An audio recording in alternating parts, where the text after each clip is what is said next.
Hello and welcome back to my channel. Make sure you like and subscribe to my channel. Let's begin. What the hell is going on here? I half shouted and half demanded at the scene before me. I had agreed to make the dinner for a change, since Mika normally cooked for me when Hayato wasn't around, so when Mika never arrived at the apartment I shared, but was currently alone and due to the holiday, I naturally went looking for her in the only place I knew she would be. Her garden. And what I saw then sickened me to the bone. Let's just say that this summer Garo and his friends hadn't gone home. They had stuck around. The three of them had decided to finish the business they had wanted for Mika for years by cornering her in her garden. And it was pretty DMN clear what that business had been considering the state the four of them were in.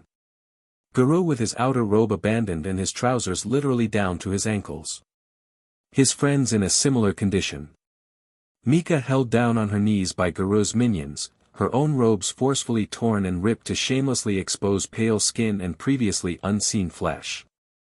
I felt something I hadn't felt in a long, long time. Rage. Pure and sincere rage.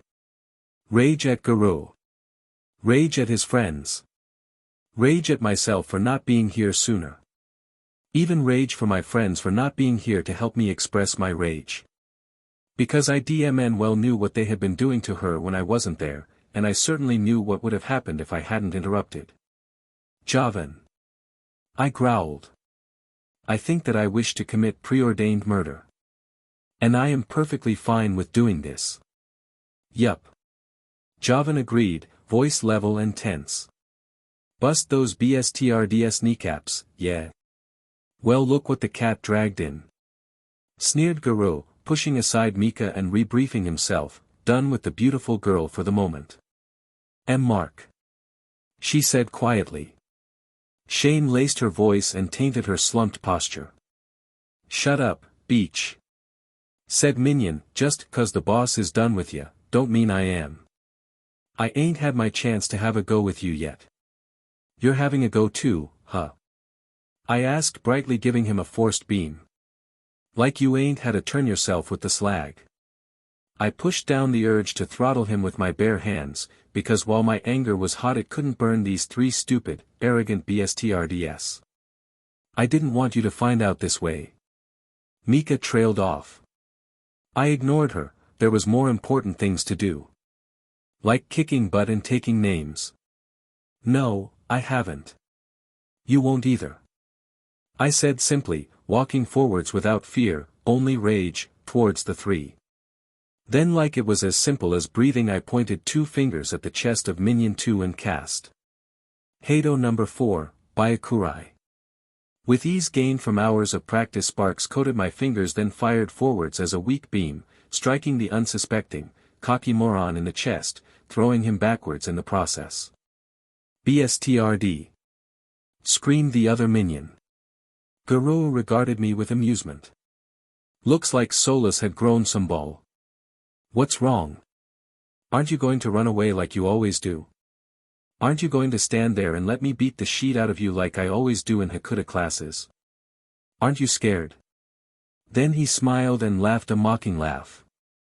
Oh my, Solus here thinks he gonna be a hero, don't he? He wants to save the girl. Even the downed minion laughed, albeit with difficulty.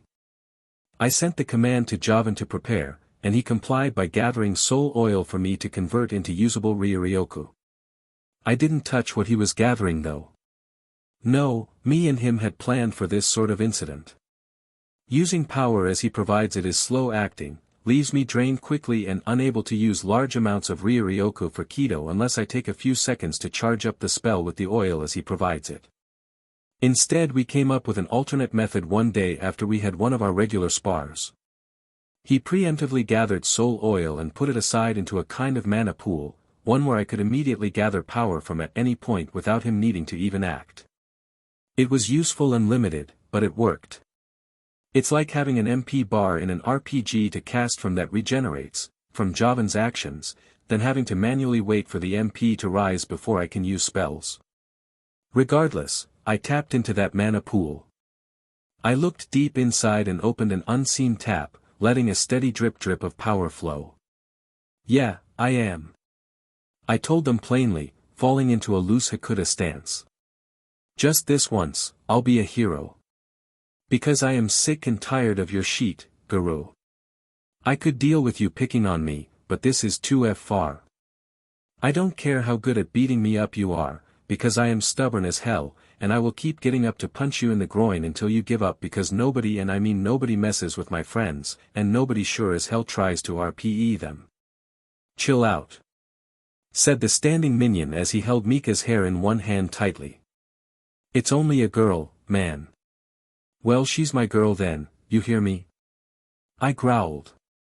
I have no idea how long this has gone on, or if you've done this to her before, but I swear to any deity you care to name that I will kick your butt.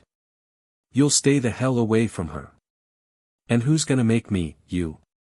Indignantly Guru asked, rising to his full height to tower over me intimidatingly. This was the last straw. If I continued he would go out of his way to beat me down, and on some level I wanted to run away before I got hurt. But I'd faced him before. I'd been against his beatdowns for 4 years. I had tolerance. And most importantly, I was said, so all I wanted to do was wipe that smug smile from his face. Why yes. I said. Yes I am. Byakurai. This time I shortened my incantation even further, using the vast practice I've had to cast without even the spell's number. I was pretty close to being able to do it wordlessly. So the Kido activated and lightning gathered one more time, and then I threw it straight at Guru's cocky grin. I'll kill you. He promised, charging through the Hado spell like a tank. He was built like an ox, pain meant nothing to him.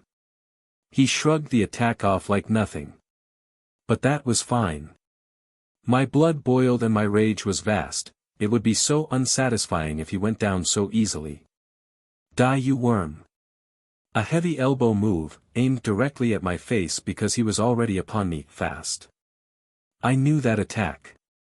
It had been used against me over 100 times before.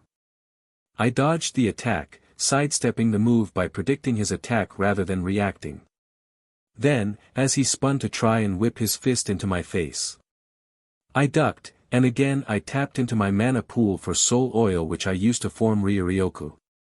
Then I performed a blow that Momo had recommended I use in combat. Hado number 1, show. Move, as I swung my own fist into the sack of muscles face I let loose the Kido, channeling it through my fist rather than my index finger. The concentrated kinetic force of the technique smashed into his face like a sledgehammer, prompting a satisfying crack as his thick nose broke. My nose. If that hurt, you'll hate this. While Guru was distracted with his nose I once more abandoned my manly pride, I need the BSTRD in the groin. And now he was on the floor, crying out in pain. I gave his down face a kick for good measure, then a few more groin crunches just because I had so much rage in my system to flush out. Because if you ain't cheating then you ain't trying. So then, assholes. I addressed the 2 minions, with 2 having got off the floor while 1 still held Mika's hair tightly. Bring it on. They brought it. And I was ready. I had spent 4 years getting ready, ready to not be useless, ready to kick butt, ready to help Mika. Now it was the time to see if it was worth it, because I sure as hell did not intend to back down.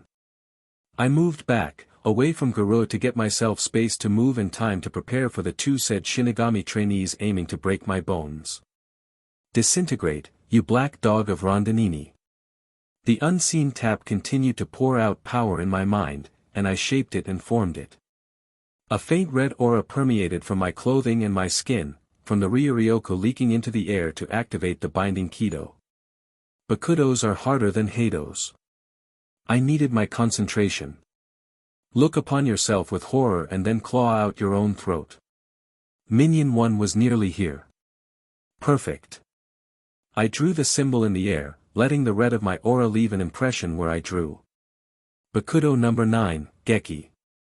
Strike, then the crimson surrounding me was gone, coating Minion 1 instead and paralyzing him. It wouldn't hold him long, since he too had studied the technique, but it would last long enough. Bakuto number 1, I followed through, already drawing into my worryingly low mana pool. Sigh. Restrain, as he ran. Minion 2 was forced to dispel the pitifully weak Kido, since it was such a weak leveled spell and had also had its incantation cut off, costing him a single second of inattention, which I capitalized on. I threw myself at him, tackling the larger boy in a style reminiscent of a rugby player, uncaring of his reflexive crushing once he realized I was toppling him over.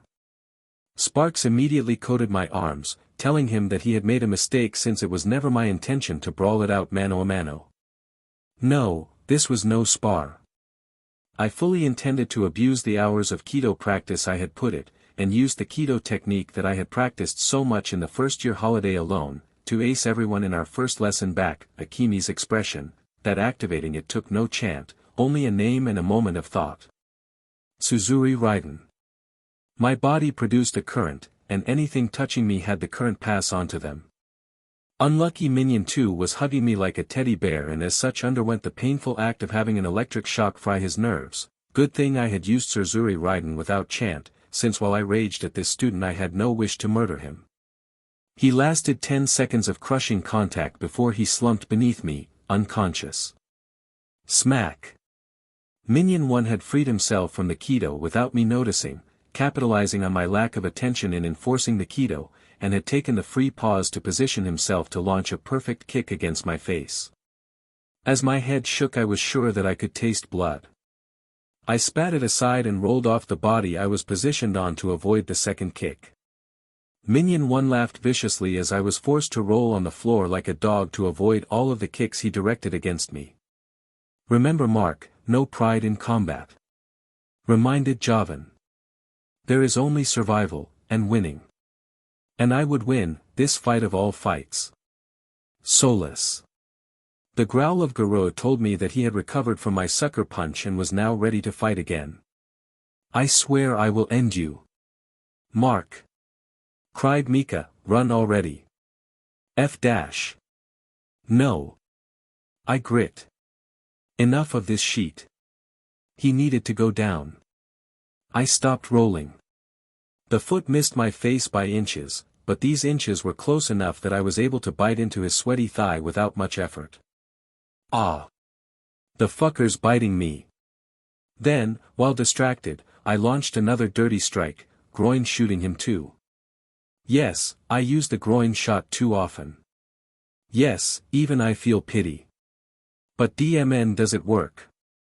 After that I finished him off using a basic sleep-inducing Kido to knock him out. On my knees, rising to try and face Garo and... He was there, knee slamming into my face in a brutal takedown. Garo. Please stop. Pleaded Mika.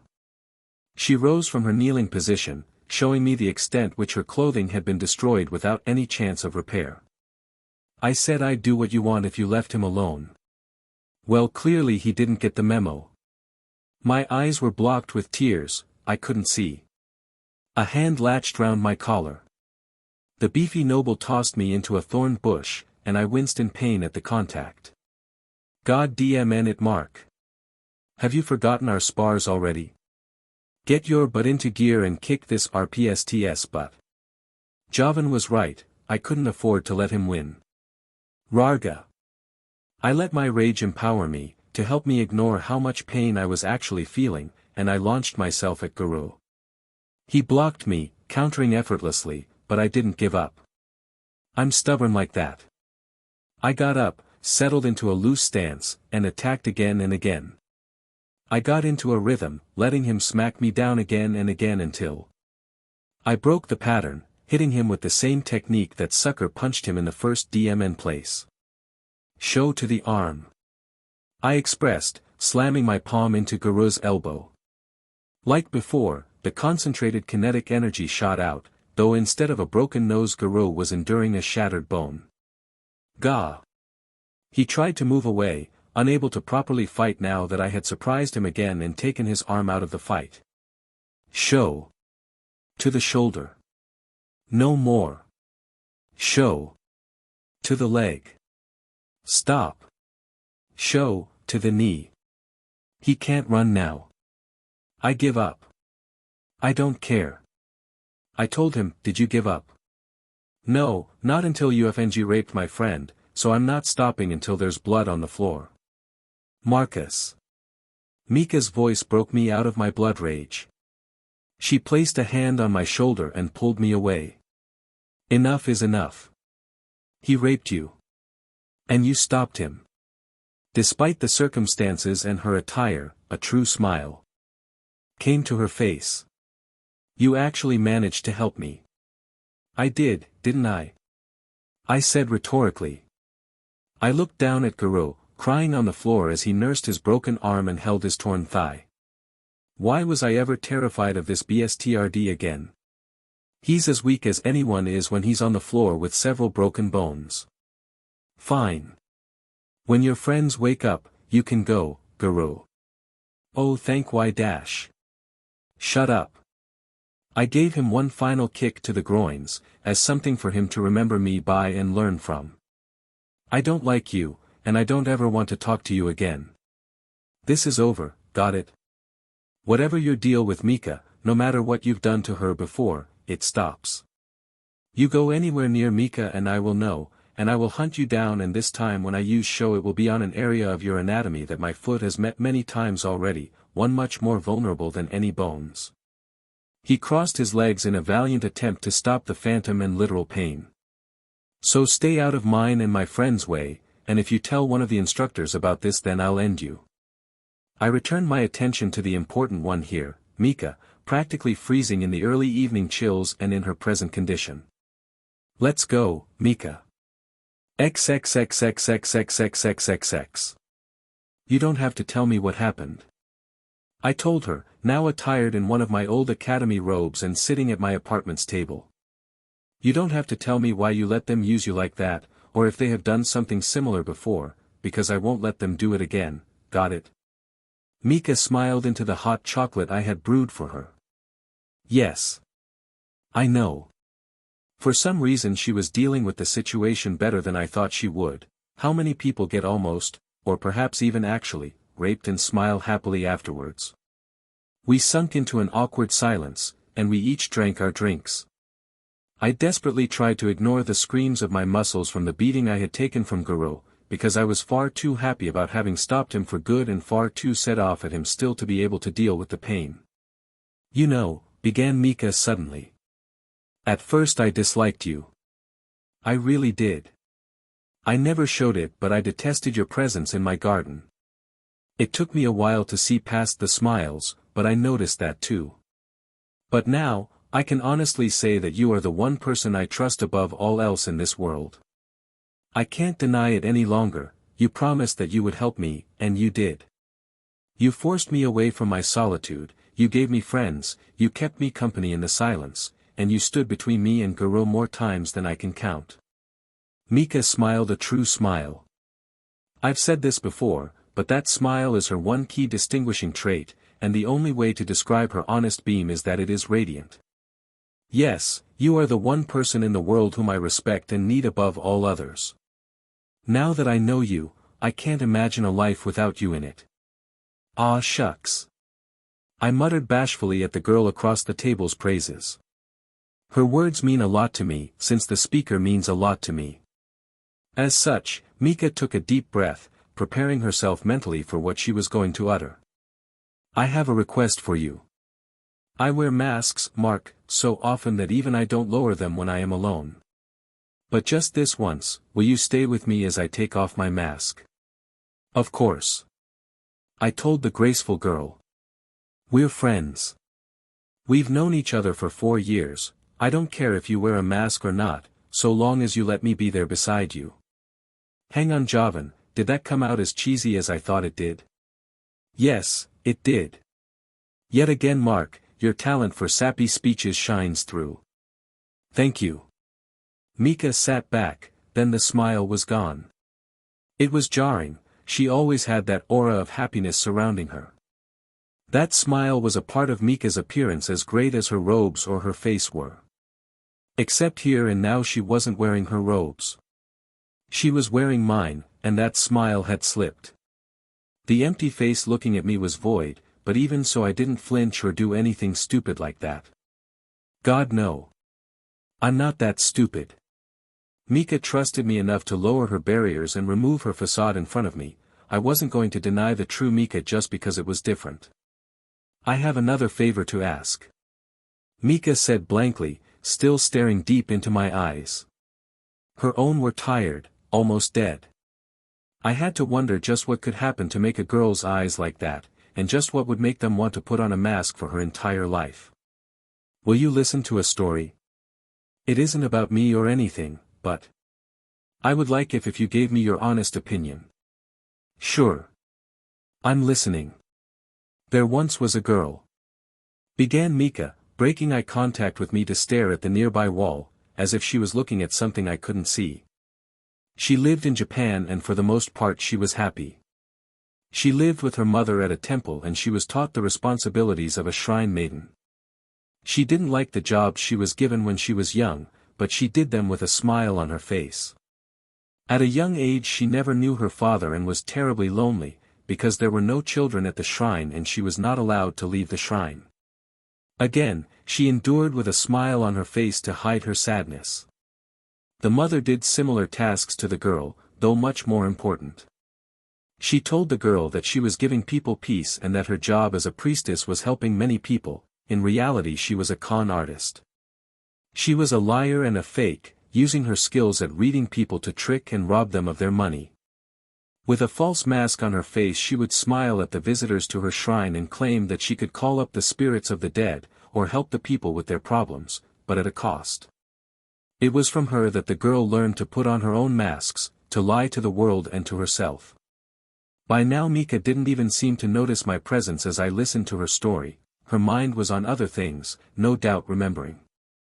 Years passed and the girl suffered quietly, a smile worn on her like any other article of clothing. She always wanted to leave the temple though, to go and explore the world outside of the home she wasn't permitted to leave. She resolved to leave after her 18th birthday, but many years remained until this was an option. Then, the men came. Mika's face was no longer blank. Instead the memory of terror coated her eyes. One of mothers. The girl's mothers. Customers came back. He realized that she was a fake and that his money had been scammed from him.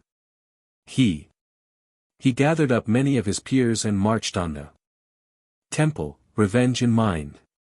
The girl, still young, not even 12 yet, was scared by the men, but greeted them with a smile just like she had always been taught. They set the temple alight, and the girl's home burned. She and her mother fled, trying to desperately escape the inferno. Out of the frying pan though. The men caught the two. Tears now dripped down Mika's cheeks. She left them alone, being too engrossed in talking to notice them. Then they did terrible things to her. They hurt her and her mother. They raped the girl's mother, taking the money she had conned them out of through payment. After the mother was spent, the men turned their attention on the girl. She was a pretty little thing, and they were certain she'd give them a good time, no matter how unwilling. So they all took their turn with the girl, then when she too was finished, they killed her. She finally noticed the tears, almost indifferently. She wiped them, but more began to fall. I had the good grace to angle my chair so I wasn't directly looking at her, giving the poor girl some privacy. She was dead, but she didn't stay dead. She became a ghost, and she stuck around. She saw them RPE her mother again and again until the men grew tired once more, cutting her throat too. Then the girl was alone, and she cried and cried and cried, not caring to put her mask up. Eventually a man in dark robes found her and sent her away to the Soul Society.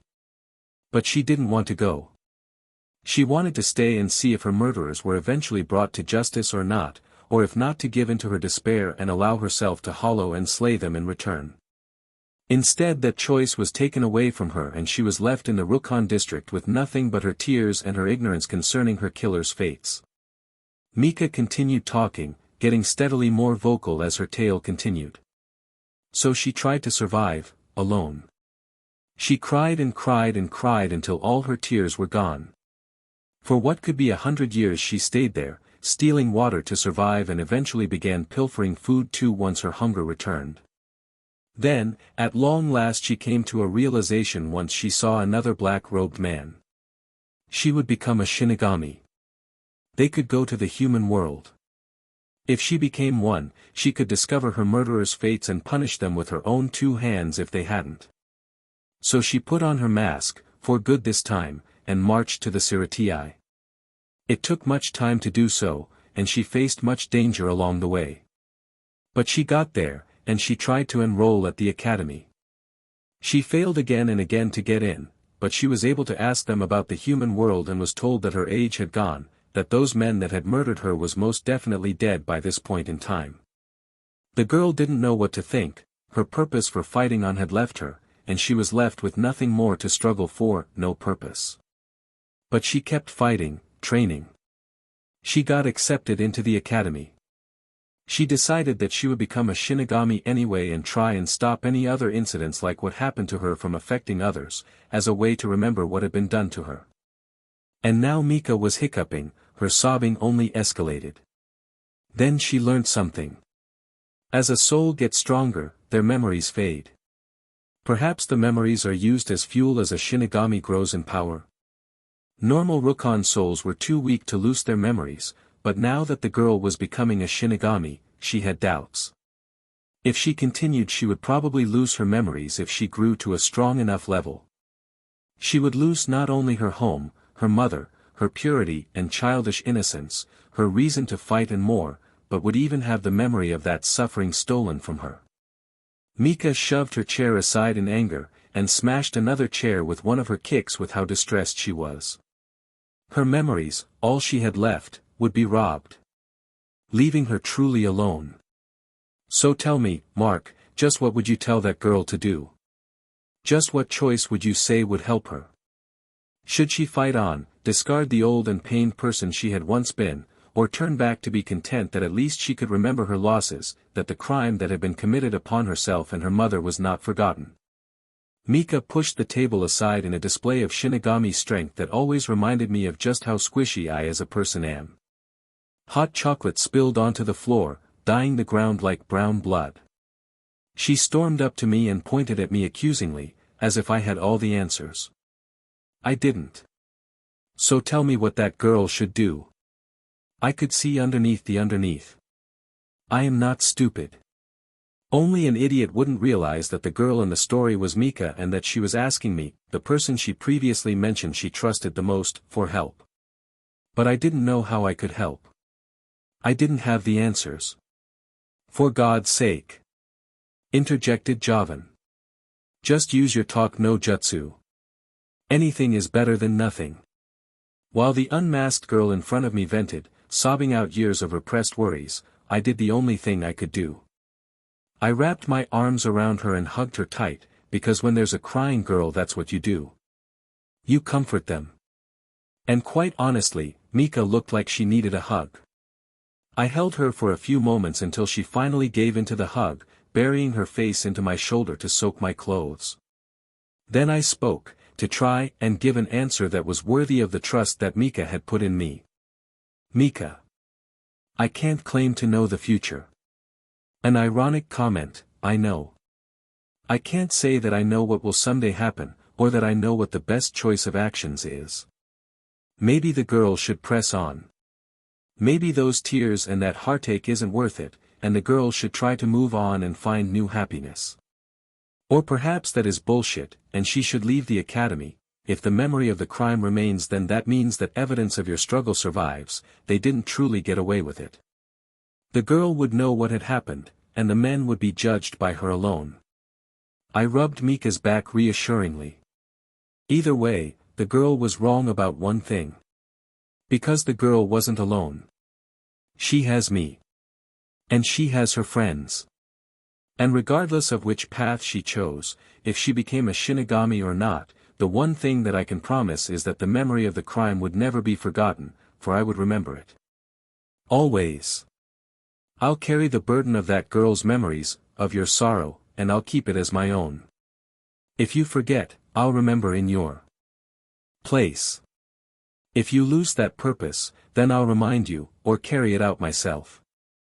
And if you are sad, I'll be a shoulder to cry on. Why you mean it? She sniffled, looking up at me not with her false smile or with those dead gems, but instead with emotive eyes, begging to have her suffering and will remembered. Yes. I told her simply. I make you a new promise. I'll protect your memory like it is my own and carry your burden like I too suffered it, and I will never leave you to be alone. Oh Marcus. Mika continued to hold me like a lifeline, or a box of tissue paper, until finally her tears ceased and her sobs ended. She didn't let go though, not for a long time. I had said that she'd never be alone, and I keep my promises. I'll stay with her for as long as she needs. I hold you to your promise. She said at long last, loosening her hold, but not letting go. She gave me the brightest, most tender grin I had ever seen her give. Don't leave me. Don't ever forget me. I won't. I promise. Little did I realize that I would one day break that promise again and again and again. I can't believe it, guys. Exclaimed Daichi energetically. One more year to go, then wham. We'll be Shinigami. Seriously, I can't wait. I know, Daichi. I responded, leaning against the back of the hedge that I had claimed as my own. Around me, Mika's garden remained as pretty as ever, and the other members of my ragtag group of friends sat within it. Hayato was reading, shock horror, Akemi huffing, Daichi pacing and Mika merely watching with an amused gleam in her eyes. Mika smiles a lot less now, but when she does feel the need to express her happiness her smile seems all the better now. In all honesty, the two of us tended to ignore what had happened following the Garou affair, had not pride, and I think she appreciated this. It's just Daichi stopped pacing, as if suddenly thinking of something. My God. 1 year. 1 year. How the hell have you lasted so long anyway, Mark? Har har. I rolled my eyes. I agree that it was quite unlikely, but I'd somehow hung in there. Somehow I hadn't failed. I was still top in Kido, and I had gotten reasonably good at Zanjutsu and the theory-based lessons, but I must admit that Ho-Ho and Hakuto was just as physically challenging for me as before. It had gotten better recently, almost worryingly easier, but I was pretty sure that I had found the reason for that. Just keep picking on the poor pathetic human, oh mighty Shinigami. You sure? Asked Hayato, speaking out of the blue.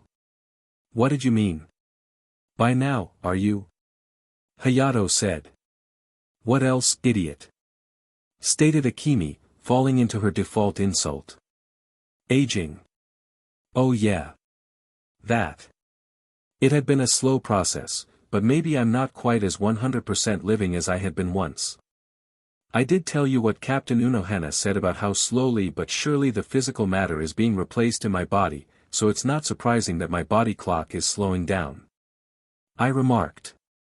I suppose that this slowing down has been going on for a while actually, since I've been at this academy for 5 years. I'm 21. Which is like, really old.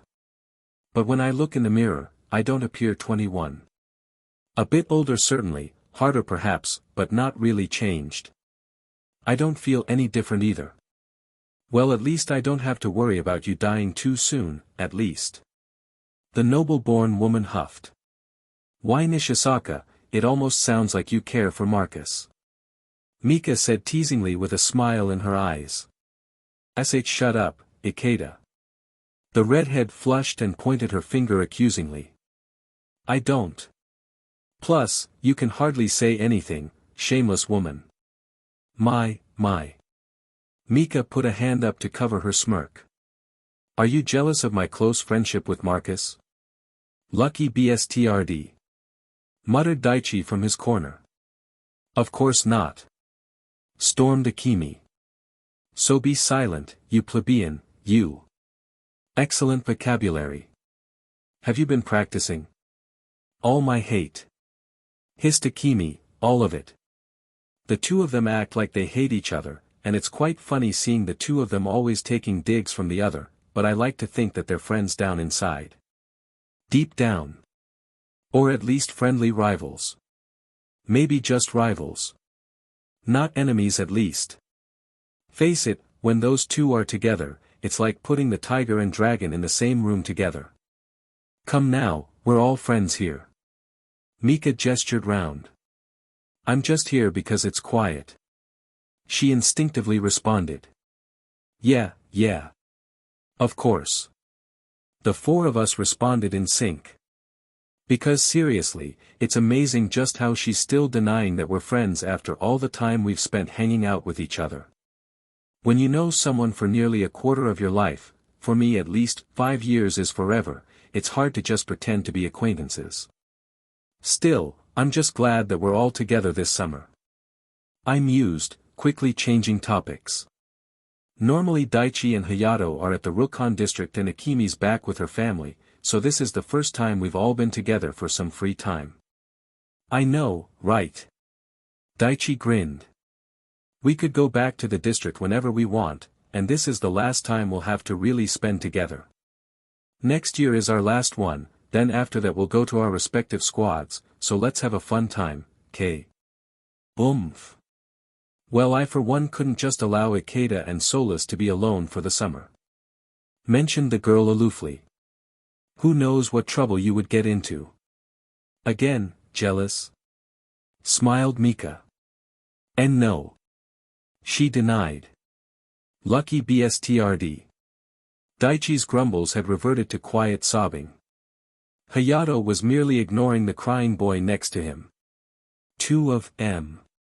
Anyway, I interrupted before things degraded once more. Has anyone had any ideas on where you'll go once we finish all our exams? Well, I think that I will go into the second squad. Mika admitted.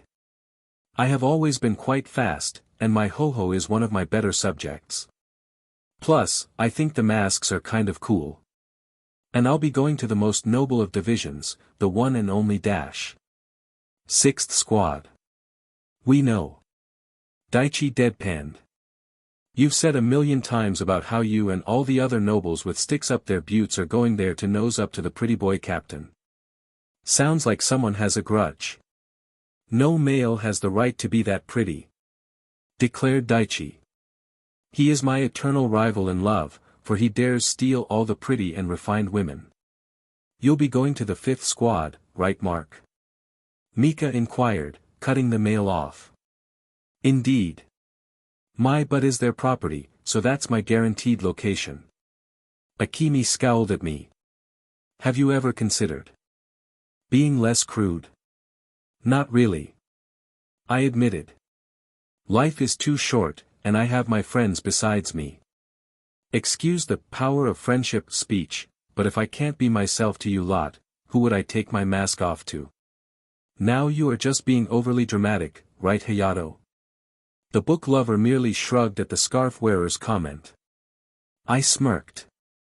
Still, this is going to be a good summer. XXXXXXXXXX. I sat opposite Momo, with a cup of tea in front of each of us on the low table that was sitting between us. I had never gotten into the Eastern tea that everyone in the Siriidii drank, but considering the woman in front of me was my teacher in the arts of setting things on fire and could throttle me with her ryatsu alone, I was willing to drink it anyway. It's nice to see you again, Mark. The lieutenant cheerfully began, taking a delicate sip. I followed her lead and slurped some of the mixture down. I have to admit that I've been looking forwards to this. As have I. I agreed. Keto is a really interesting topic and you're a good teacher, so I look forwards to when you have the time to tutor me. Yes. She nodded happily. It's nice to see someone who has such an interest in the topic, because not enough people see the use of Keto. Most Shinigami focus purely on their Zanpakuto, believing that knowing their blade's name makes them invincible, but there is so much more that a Shinigami can learn from studying Keto than just how to light a fire. You don't need to tell me. I defended. I love the topic, nothing beats the feeling of firing off a good shikaho, and it's such a reliable system. So much goes into it, and anyone can learn to do it, if only they put the time in. For someone as weak as me, it's marvelous. Momo's smile only grew wider. If Captain Eisen and myself hadn't already picked you up, I would have sent you straight to the Kido Corps. You might not be a prodigy, but I have to admit that you have an excellent affinity with this topic. That's just because I put the time and work in. Warriors might be as reliable as a linear line, but wizards are quadratic. I said, paraphrasing. In any RPGs I always went for the mage character, since they are normally much more powerful later on. Just look at Dandy to see how awesome mages can become. Imagining that one day I could be close to that is an empowering feeling. Still, I'm happy to teach you. It's nice to get away from the office for a while, and I'm glad that I have a protege to pass my skills down to. So I'm your protege now, am I? I smiled jokingly. The powerful woman in front of me laughed and drank some more of her drink. You might as well be with how much time I've put into you. Of course, of course. I mock bowed. Oh, wise sensei, teach this humble student. Her lower lip wobbled cutely. You should stop teasing people so out of your weight category. True, mocking a heavyweight never goes well. Besides which, when you find out what I'll be teaching you this summer, you'll be praising the ground I walk on. Go on then, let's hear. I wonder what this'll be. Questioned Javan. The last few times we've just been going over general fighting stuff and honing the Kido skills for the next year, but I have the feeling this time it'll be something special. Well, I think you are good enough with the basics now, so we don't need to cover them. She said. You are still failing Hakuda, but we already assumed this would happen. Your Zenjutsu is good enough and Ho-Ho barely satisfactory, and you are at a level in Kido now that you don't need to worry about next year's topics. So. Impatient. Momo noted. So for the next few months I'll teach you things that will actually be helpful. Not things that will help you catch up or match your classmates, not tricks to allow you to weather the storm of people better than you or tactics to allow you to outthink them instead. She paused dramatically to drink once more, savoring the look of intense curiosity she had to know I was giving. Seriously. I can't handle the anticipation. No. Instead, I will bestow upon you advanced skills, something far beyond what an academy should know. I am going to teach you two things. One you have already started doing, from what I've seen with you firing higher powered shows through your fists and taking the electric property of your Kido and amplifying them, and the other is something that I feel you are ready to learn. Go on. I urged, practically leaning over the table. I'm getting there, DMNU Momo, for you are just as cruel as any other woman. That innocent facade you give off. False as any other, for you are a Dmed SDST. Marcus D. Solis, how would you like to learn the foundations of modifying Kido, and to learn a Hado spell ranked higher than any you have ever learned? Blink. Blink. Did she just say she was going to teach me how to modify my Kido? Did she just say she was going to teach me how to modify me Kido? Why yes. She did. And a high-level Kido spell too. Momo, marry me. I said, utterly serious. Seriously, marry me right the hell now, you wonderful, destructive spell-giving women, you. Momo's beam was brilliant. I knew that you'd love it. So. No marrying for the potential of getting more awesome Kido spells. Sorry, you're too young for me. Momo said sadly, but jokingly. I'm wounded. Right here. Rolling my eyes, I pounded my heart.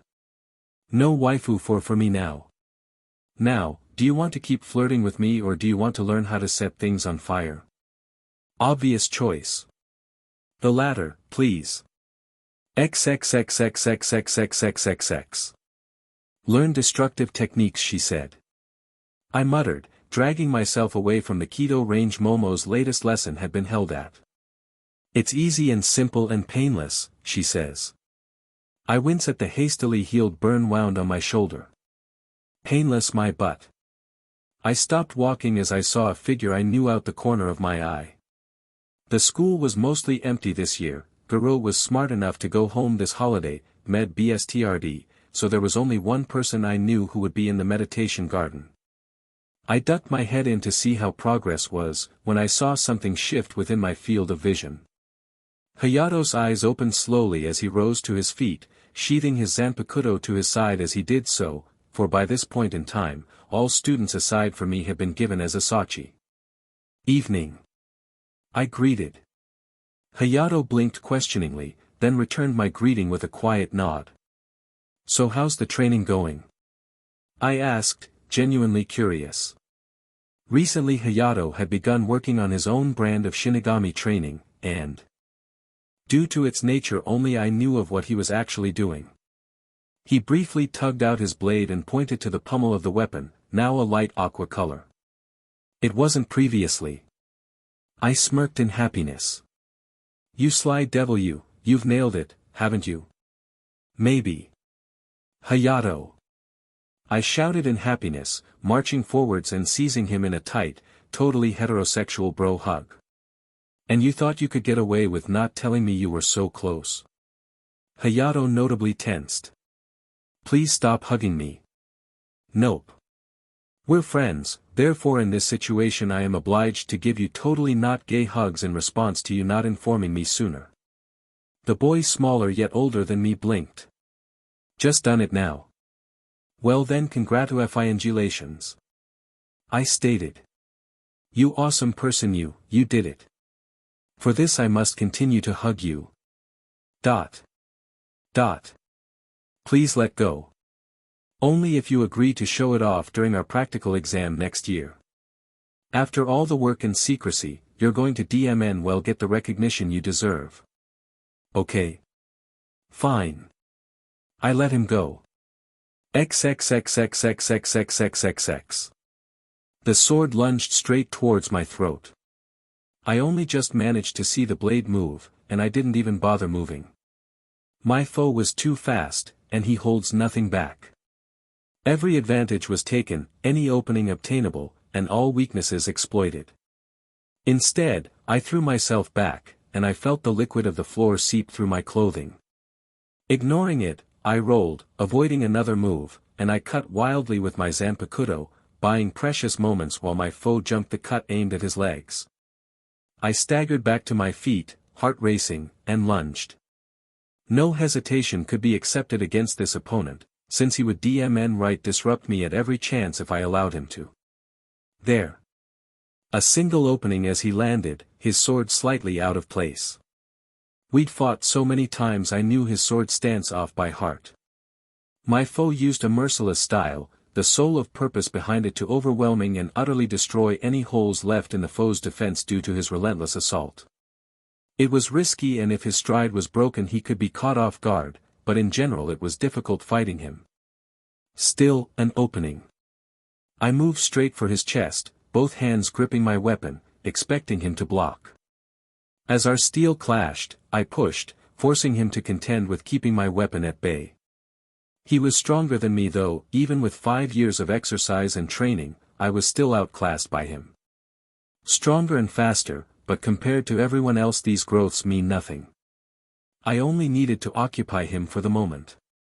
I let one hand fall, and as I began to be overpowered, I slammed my fist into his face.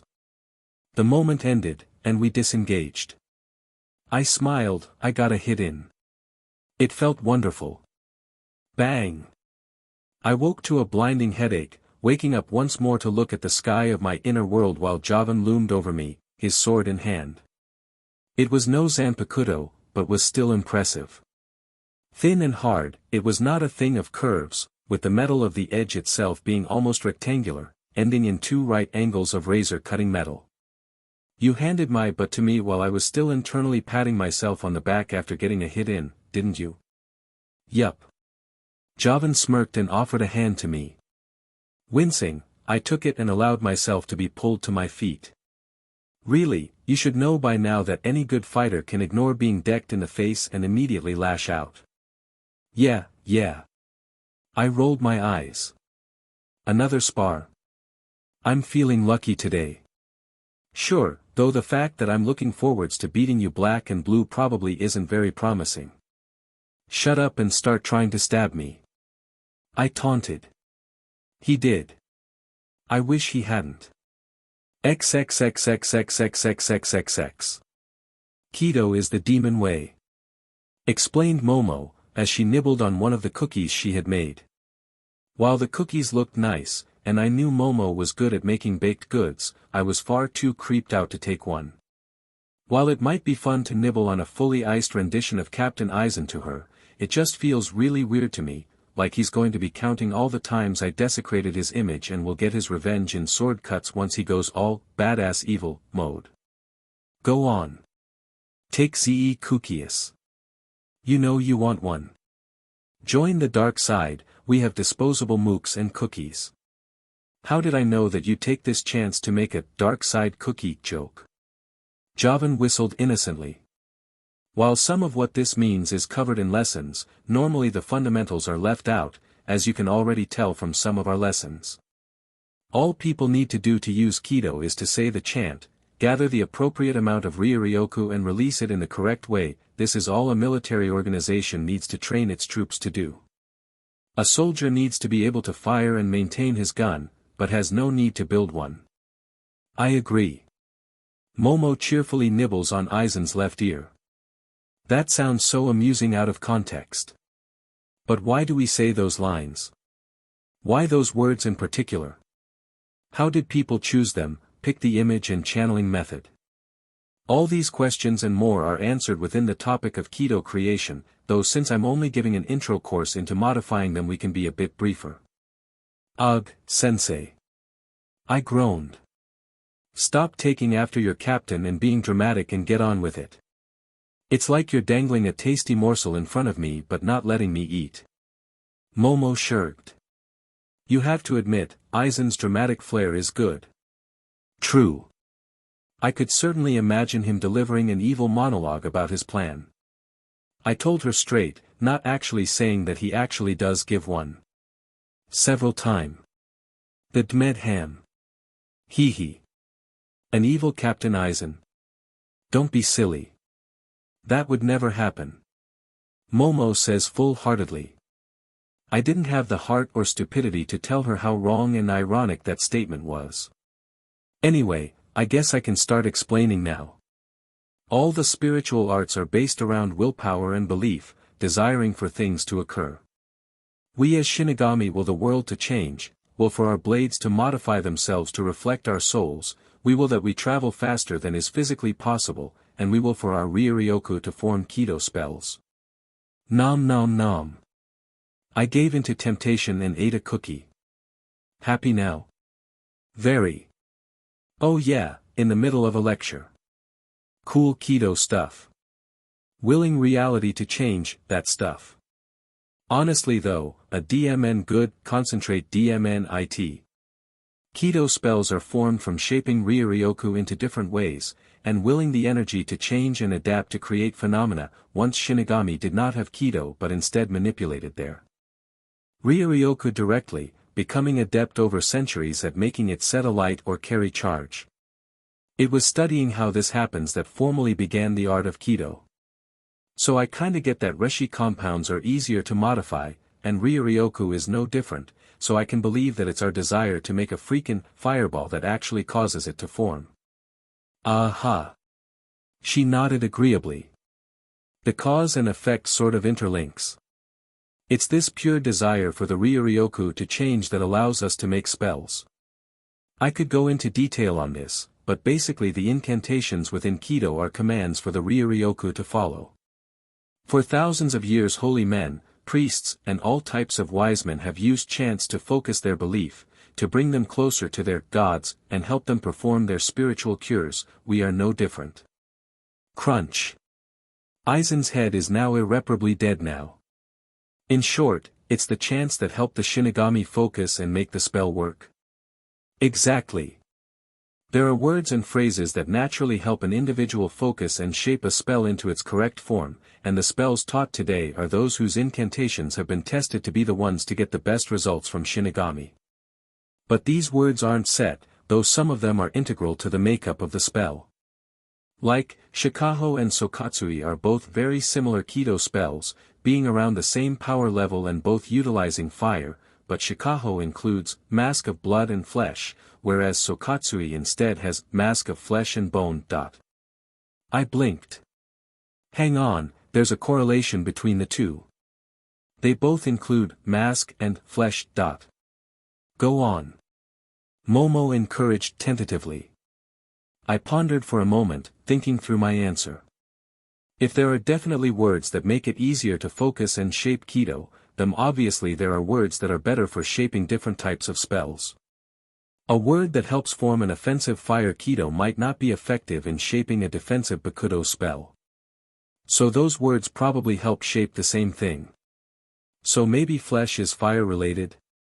Like, both spells have it, and they both release flames. Is mask what makes it offensive maybe? I said, analyzing Momo's face to see if she was letting anything slip. She wasn't. Shikaho says, mask of blood and flesh, the other's mask of flesh and bone, so for all I know bone and blood are modifiers, resulting in whether the fire is released in a projectile sphere or a beam. Very good deductions. Says Momo, not actually saying whether I was right or not. You get the idea, and you are quite right on some things but wrong on others. I'm proud that you were able to identify even that much at this stage. Ah, you'll make me blush. I say jokingly.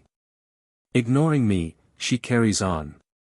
Flesh was partially responsible for their fire natures, but you are forgetting that there is more to the incantations. Some words decide element, size, intensity, or duration, while others add additional effects like making the energy stay stable for longer, forcing a current through the Ryuryoku, or the words might even allow effects like piercing or barrier forming. Ouch. So lots of times put into making sure each word in the spell is necessary for the purpose. Yes, though there is way more to it than this, though that's the basic idea.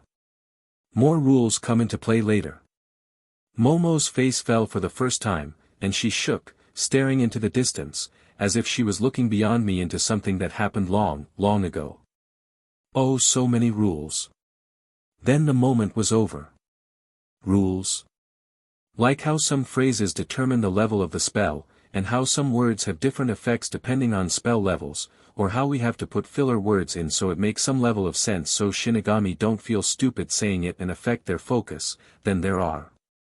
Okay, I get it. Lots of rules. Rules traumatizing. I sigh. Of course there was more theory. There is always more theory. Still, this does make a lot of sense, and certainly explains how it is that we have so many different spells and why they all have different chants. Each Kido spell just has words tailored to producing the desired effect, we just fuel the spell and actively cause the Ryuryoku change. But hang on then how does Aishohaki, incantation abandonment, work then? Aishohaki is basically where you perform a Kido spell without chanting first, though often a spell's power is reduced. If the words are important for shaping it, then how can someone perform without them, and how can I use some spells wordlessly? Good question. Kido is just us shaping Ryuryoku and applying effects to it, we can do it without words, like how things were before Kido, it's just harder. By performing a spell long enough we can sort of train ourselves and our Ryuryoku dash. A spellcaster's muscle memory. Amidst our conversation, even Momo had chosen to stop devouring Cookie Zen, as I am now referring to him as. Yes, if a spell is cast enough, we are able to replicate the process, but naturally without the chant to help concentrate and reinforce our efforts, the spell is normally harder to cast and weaker. When I cast chantlessly, there is a reduction. It was one of the earliest things I noticed. Same when I fully cast non-verbally. Again, just another step further. Keep practicing and eventually you will be able to replicate the original power of your Kido, though by this point you will probably be powerful enough that casting with the chant will make it greatly stronger. Awesome. Let's move on. After all, this stuff is priceless. I want to learn as much as you can teach me while you have free time. Momo nodded enthusiastically. Finally. Somebody else besides Captain Aizen cares about this. What about the Kido Corps? They're all snobs who can't spread their own secret training. She snorts. No, I am happy I joined the 5th squad. And I am glad that I have someone whom my knowledge will help, even if it just a little bit. Well, why wouldn't I be interested? This stuff's cool. I could just swap some words, put new ones in and then bada bing bada bang, I have a lightning shikaho or something. A bit harder than that. Reminded Momo. Lots of rules. Potential for spells to blow up when experimenting. Okay then. No dangerous self-experimentation, got it. Momo's eyes narrowed. Seriously though. I am trusting you with this knowledge, don't make my trust misplaced. She did so not pull the guilty trust card. If you do ever fancy messing around with some keto, wait until I am free before doing anything. Practical, or at least do it with your keto instructor around. Promise me that, Mark. Okay, okay. I promise. Swear down. Very well then. My agreement noticeably calmed Momo down. Can we continue please? I asked enthusiastically, my cookies and cookie completely forgotten. We continued talking long after she was supposed to leave to return to her next shift. XXXXXXXXXXX. I stared down at the squiggles in front of me and squinted. It had taken so many years now, but they were no longer unrecognizable. What was once nonsense, now made sense, though I still much preferred not looking at them. No wonder the Japanese had the highest suicide rate in the world if they had to read this sheet every single day. You aren't terrible anymore. Concluded Akemi, with a frown as she crossed her arms. She looked over the symbols that I had just drawn in response to the text she had put in front of me, and was scrutinizing it for any mistakes. You still have some bad grammar when writing, and your handwriting is on par with a 5-year-old, but you're legible, and you are fluent in reading anyway. So. I said, leaning forwards. I guess we're done. She said with a sad smile. I agreed to teach you how to read and write in Japanese, and we're done now. I guess that. Our lessons are done. The phrase hit me like a blow to the gut. We've been having these lessons for so long now, that it seems unreal that I've finally finished. I'm slow at languages, and even with the universal language thing working against me, I had learnt. But now I wanted to still be crap, because I've been having these tutoring sessions with Akemi for literally years. I don't want them to end. I guess they are. I awkwardly replied. Akemi looked away uncomfortably. In a lot of ways she is a difficult person to get along with and understand, always acting aloof and untouchable, but hiding much more warmth. She's got sundry tendencies that are easy to pick up on, but people are more than a collection of clichés and tropes. She normally complains about it, and never outright says it, but we're friends. And I think that she's just as upset that this is over as I am. So. Goodbye then. Akemi sourly stated. You've got what you've came here for, so. Go. I scratched my chin, stalling for time. Actually, would you mind going over some of the stupid Shinigami protocols they need us to know? Like, they're a pain in the butt to remember, so while I hate to impose, would you to take the time to help me out? But I practically knew them all due to my fear of doing something wrong and getting executed due to the higher-ups hating me being a foreign Ryoka. But I didn't actually need her help. I'm sure that's what she was going to say. Yup. I nodded happily. So, gonna teach me? Akemi's confusion changed, and a rare smile graced her features. Not an arrogant one, more demure. After all, those protocols were an excuse, and we both knew it. We didn't want the lessons to end, but her pride as an individual meant that she couldn't bear the idea of us meeting up without the tutoring as a mask, so therefore I'll keep finding things for her to teach. Once the protocols are done, I'll move on to the next topic, and the next one, and the next one. I like the company of my friend more than I do the lessons, but the two come hand in hand. Humph. She snorted, falling back into her default behavior. I suppose I can grace you with some of my valuable time to impart my obvious wisdom and knowledge into a plebeian like yourself. Fine, I guess I can keep teaching you, though it'll cost you. I'm sure it will. I dryly noted. Now, how about we go practice some Kido since you'll obviously want to make a lesson plan. I just like doing things properly. She defended. Perfectionist. Slob. She shot back. And yes, I'd like that. I still need to beat you this year after all. It is 3 for 2. I nodded sagely, rising from the table we were sat at. I've already won our little rivalry, but I can't just let you draw with me without giving a good fight first. XXXXXXXXXX. Our class stands at attention, all of us wearing our academy uniforms and Asachi, save for me, with pride. We had all been called together by our headmaster for an announcement, though we all knew what it would be. Time had flown, and now it was almost the end of our stay at the academy. 1 month left, then we will sit our final exams and see whether we will go into one of the 13 squads or not. But first, there was one more thing that must be done before the exams begin. Students of this school, boomed the headmaster, addressing us all with pride. You are the pride and joy of your year group, and have fought long and hard to get to this point today. Many among you have left, given up, unsuited, unready or unwilling to take on the responsibility of being a Shinigami, but you have endured. We had. All of us.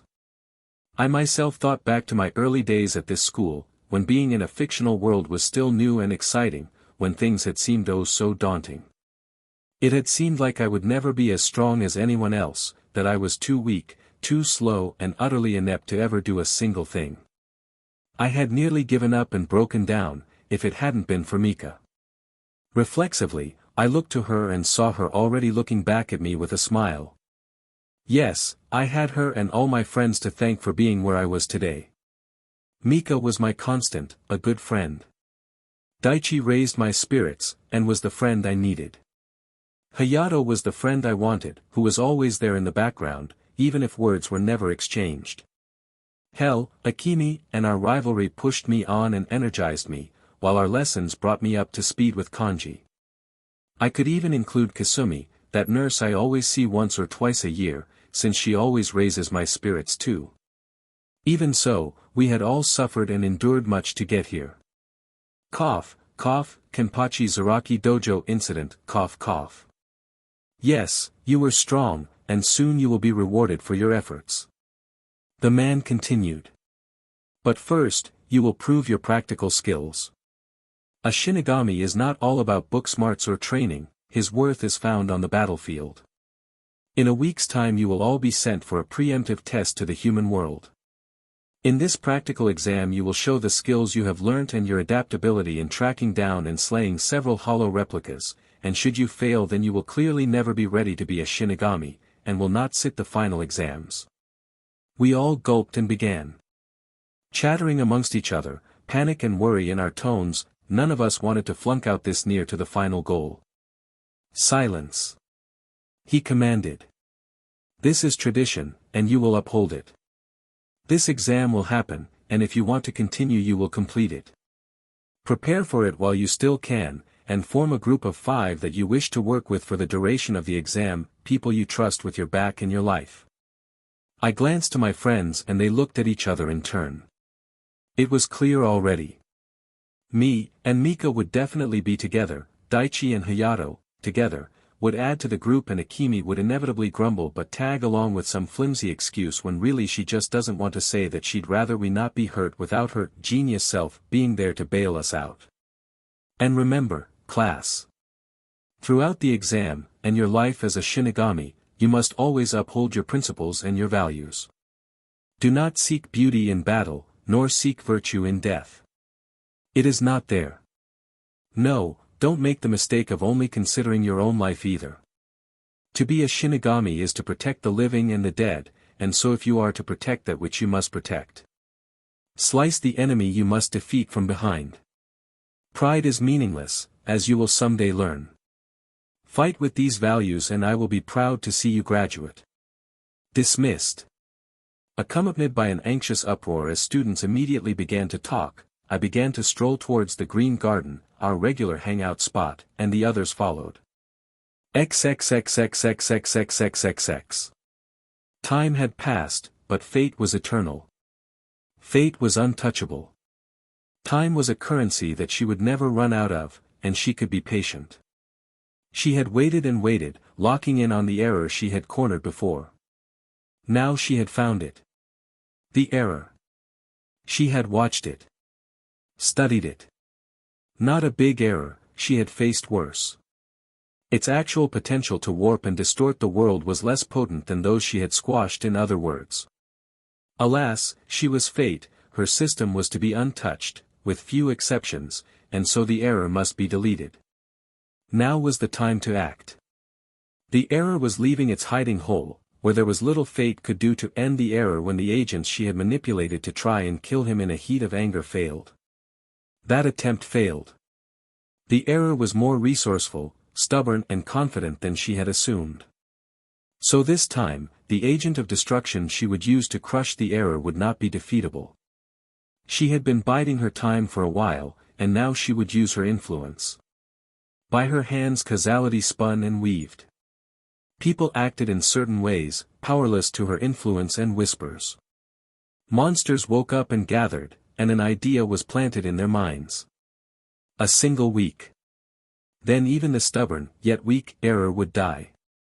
The first of 666 beasts would destroy the error, and even if it failed, fate was patient. She would always strike again. And again. And again. And again. Until her system was pure, aside from the exception, but again, hypocrite. For if the first failed, the error could never survive and she never gave up, such was fate. The error would die, then everything would be right with the world.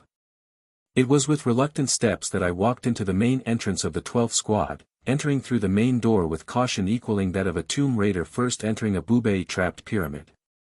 I had good reason to be hesitant about this place, and since I had no idea why the captain requested my presence here, I could only fear the worst. We've heard rumors of DLVRY men entering the 12th squad, only to never emerge.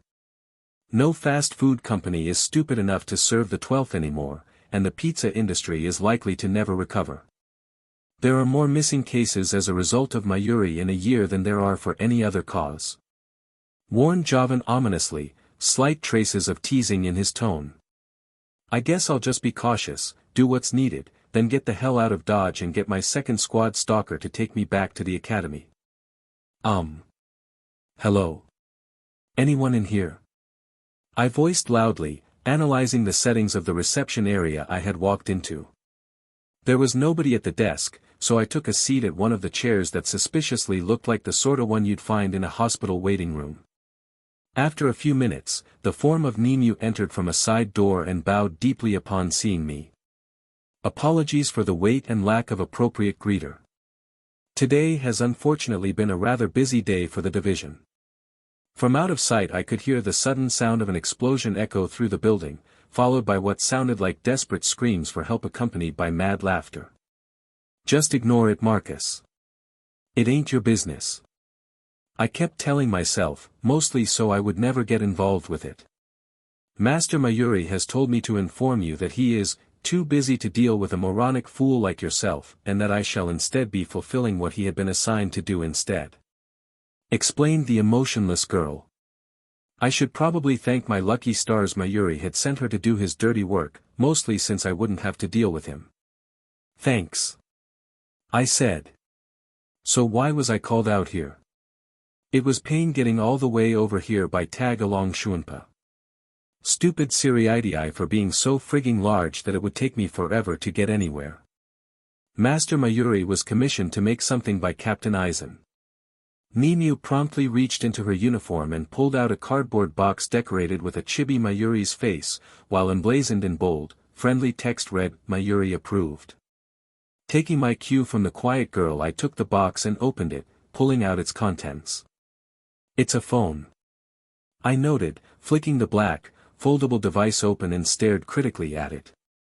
This is a Denryashinki, and isn't normally given out to Shinigami until they are performing active missions in the world of the living.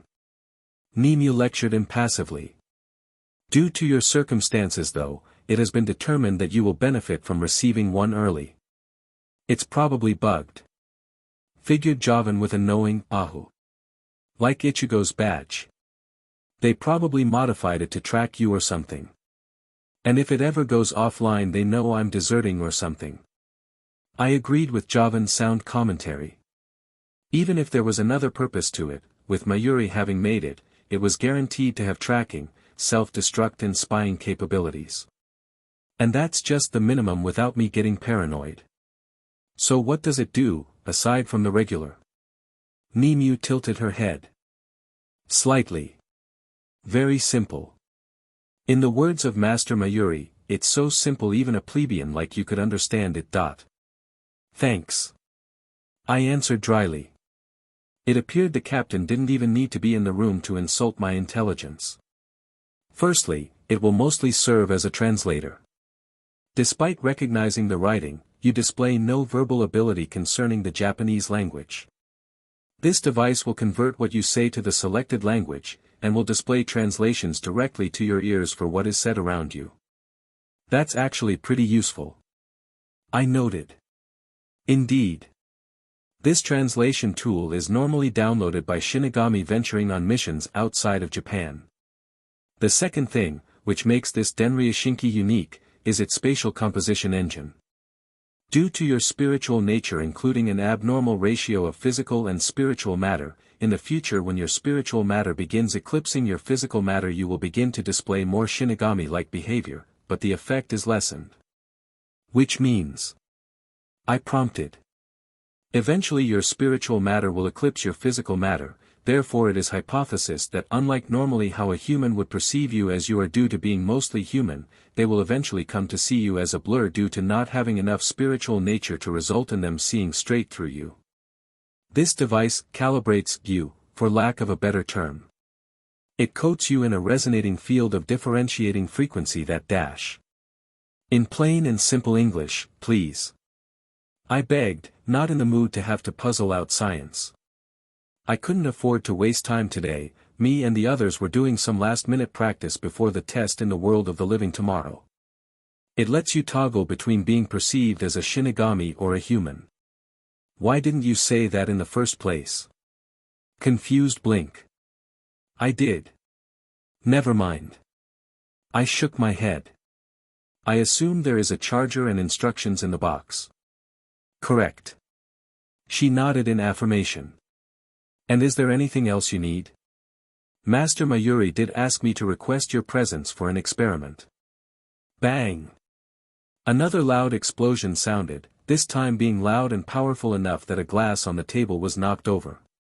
An experiment which is, and I quote, completely and utterly safe, with absolutely no chance of permanent and/or painful results. Kaboom! Some plaster fell down from the ceiling above, and with a scowl I brushed it out of my hair. I might have been imagining, but I was almost positive that the words, "help me," might have been said in the distance. I'm taking that as a, "No, we don't need you, so you can go now."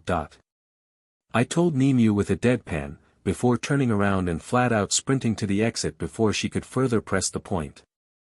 Run Forrest, run. Before he comes for you. Screamed Javan.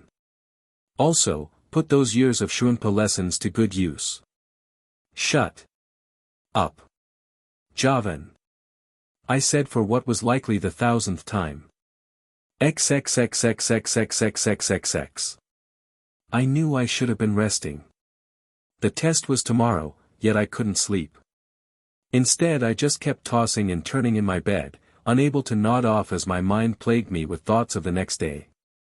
I couldn't even discuss them with Javan since even if he's a spiritual leech living in my soul, he still needs some sleep, and nodded off an hour ago.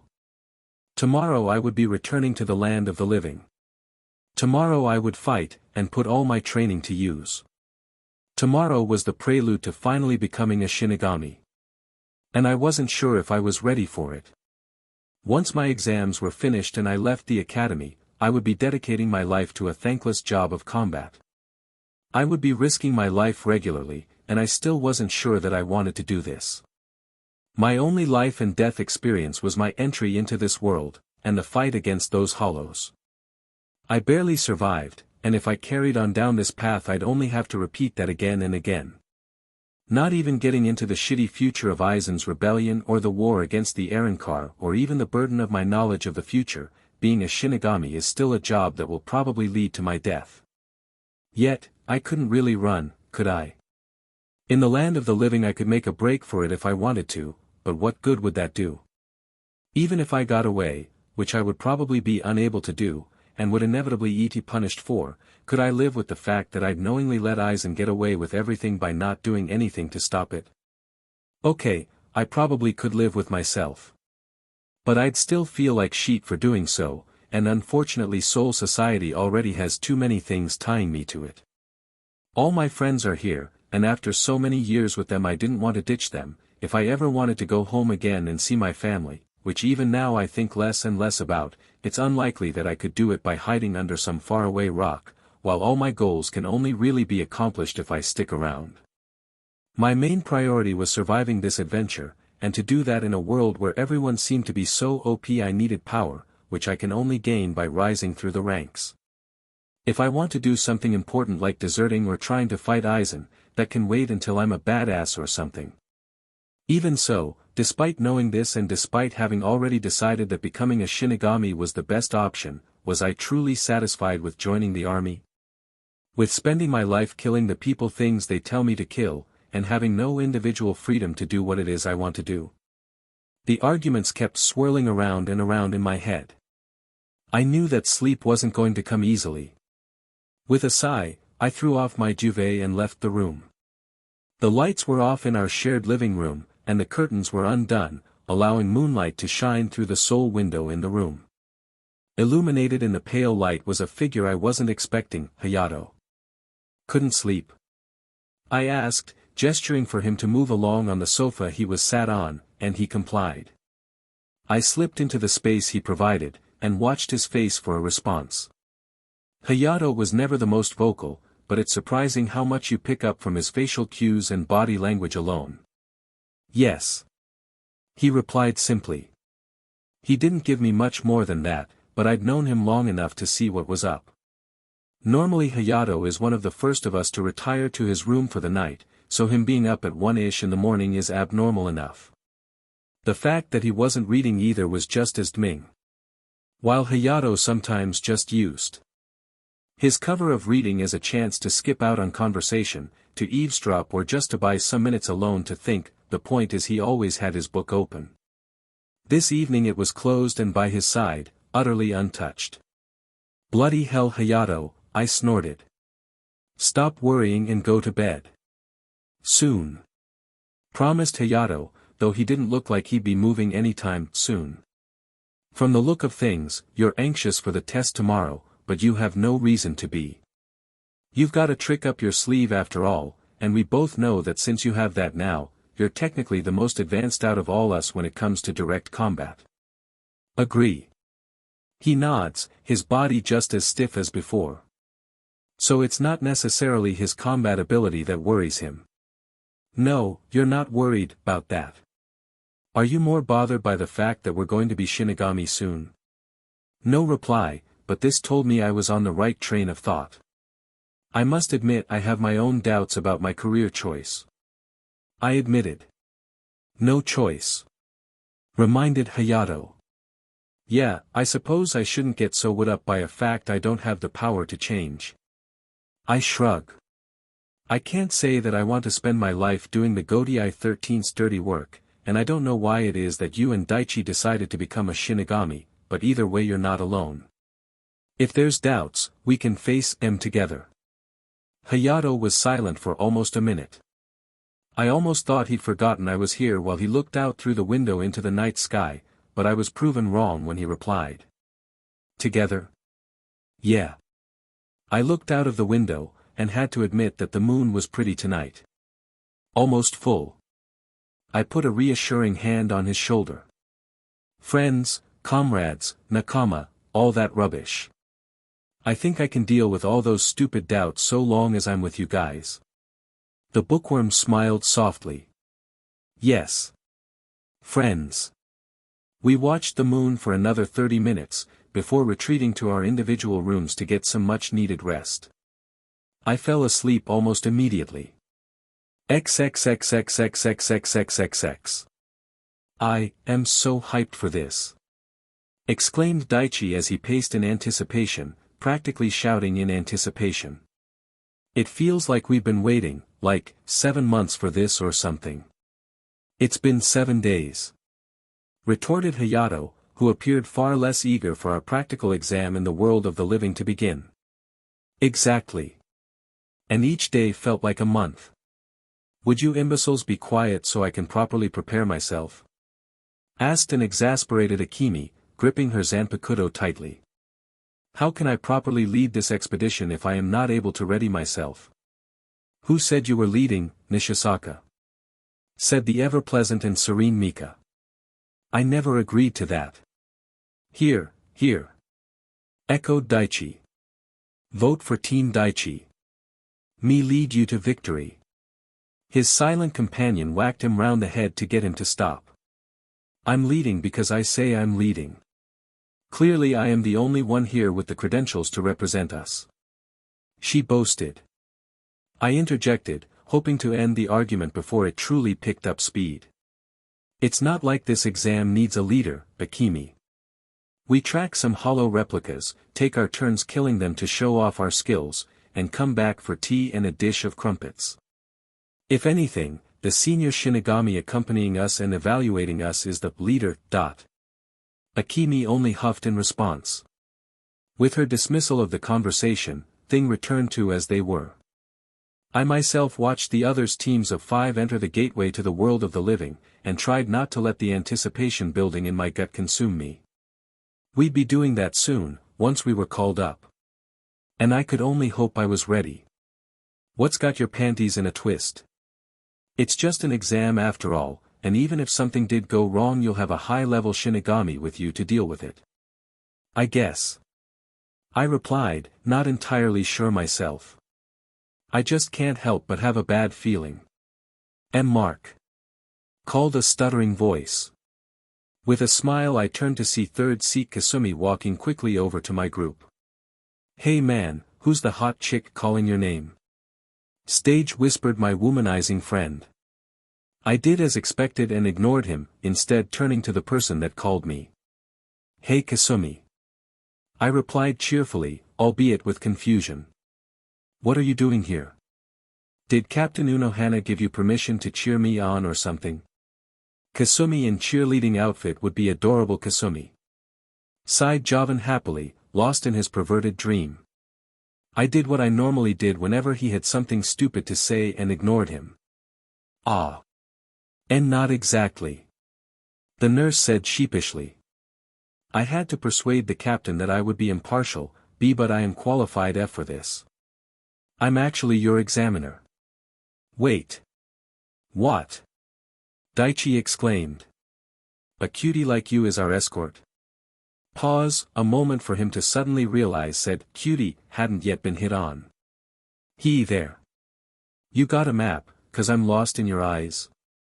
Kasumi flushed at the compliment, and couldn't quite come up with words to respond with. So, how'd you like to take a ride on the Daichi train sometime? I slapped my palm directly into my face. Trust Daichi to say something like that. Hayato filled the momentary silence. Ignore him. He has a terminal case of stupidity. Hey. Daichi was indignant. It's not stupidity. It's appreciation of the fairer section. It's stupidity when said member of the fairer SEC is a Shinigami that could kick your butt so hard it breaks the sound barrier. I scowled at my friend. She is a third seat you know. Theoretically, she could knee you so hard and so quickly in a certain location that even a fifth seat wouldn't be able to spot her doing it. Ha! He promptly shuffled several inches away and crossed his legs. For absolutely no reason whatsoever. Perhaps we should get to the reason we are all here. Mika suggested, bringing us all back on topic. Alright. My name is Kasumi Kiyono, 3rd seat of Squad 4, and why your escort today? Please take care of me. With a bashful smile she pointed to the gate. Our G group is going next. Shall we set off? XXXXXXXXXXX. The journey through the Senkamen was relatively simple.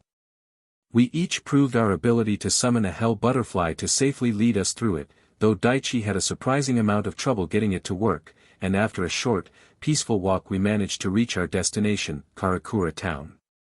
Perhaps it was just an odd coincidence that out of all the destinations us trainees had been sent to today, our group was selected to go to the one place in the world where all the plot goes down.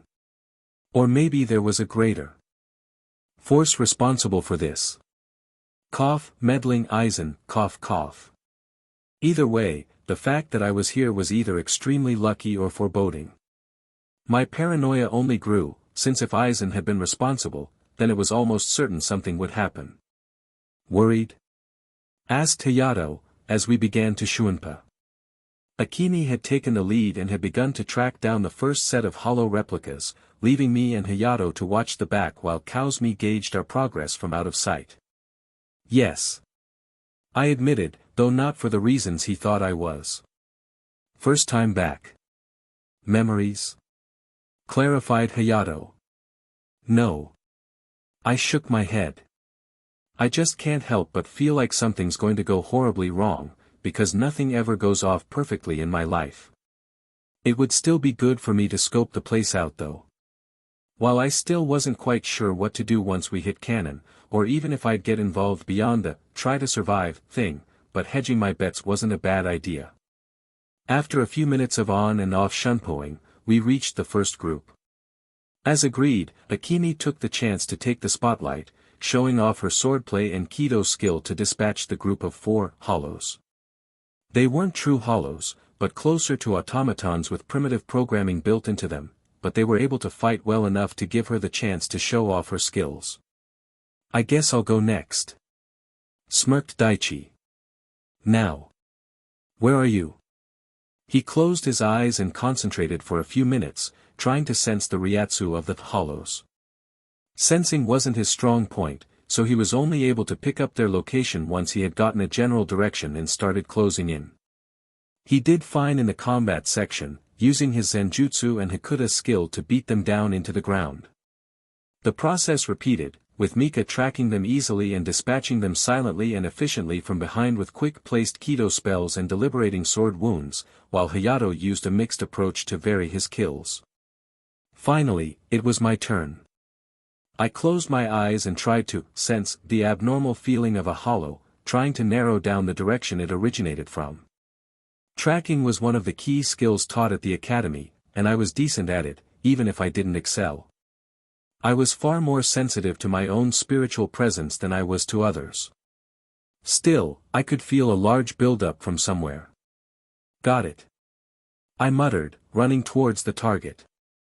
I used Shunpa sparingly, trying not to tire myself out before the fight began.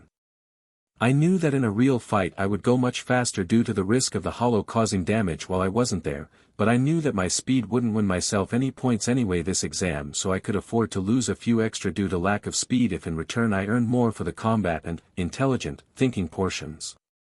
I managed to track them down to an empty car park on the east side of town. Not rural but not hugely industrial either, the area didn't really stand out save for the lack of people and the few cars parked there. And there they were, 5 basic hollow replicas. 2 belonged to the more bestial category of hollows, so would react closer to a wild animal, while the other 3 stood on 2 legs and acted more humanoid.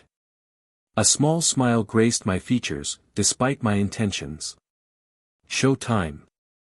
The fake hollows had already noticed us due to the large nature of our group, so a stealth kill wasn't likely. Instead, it would come down to me killing them one by one until they were all dead. Byakurai.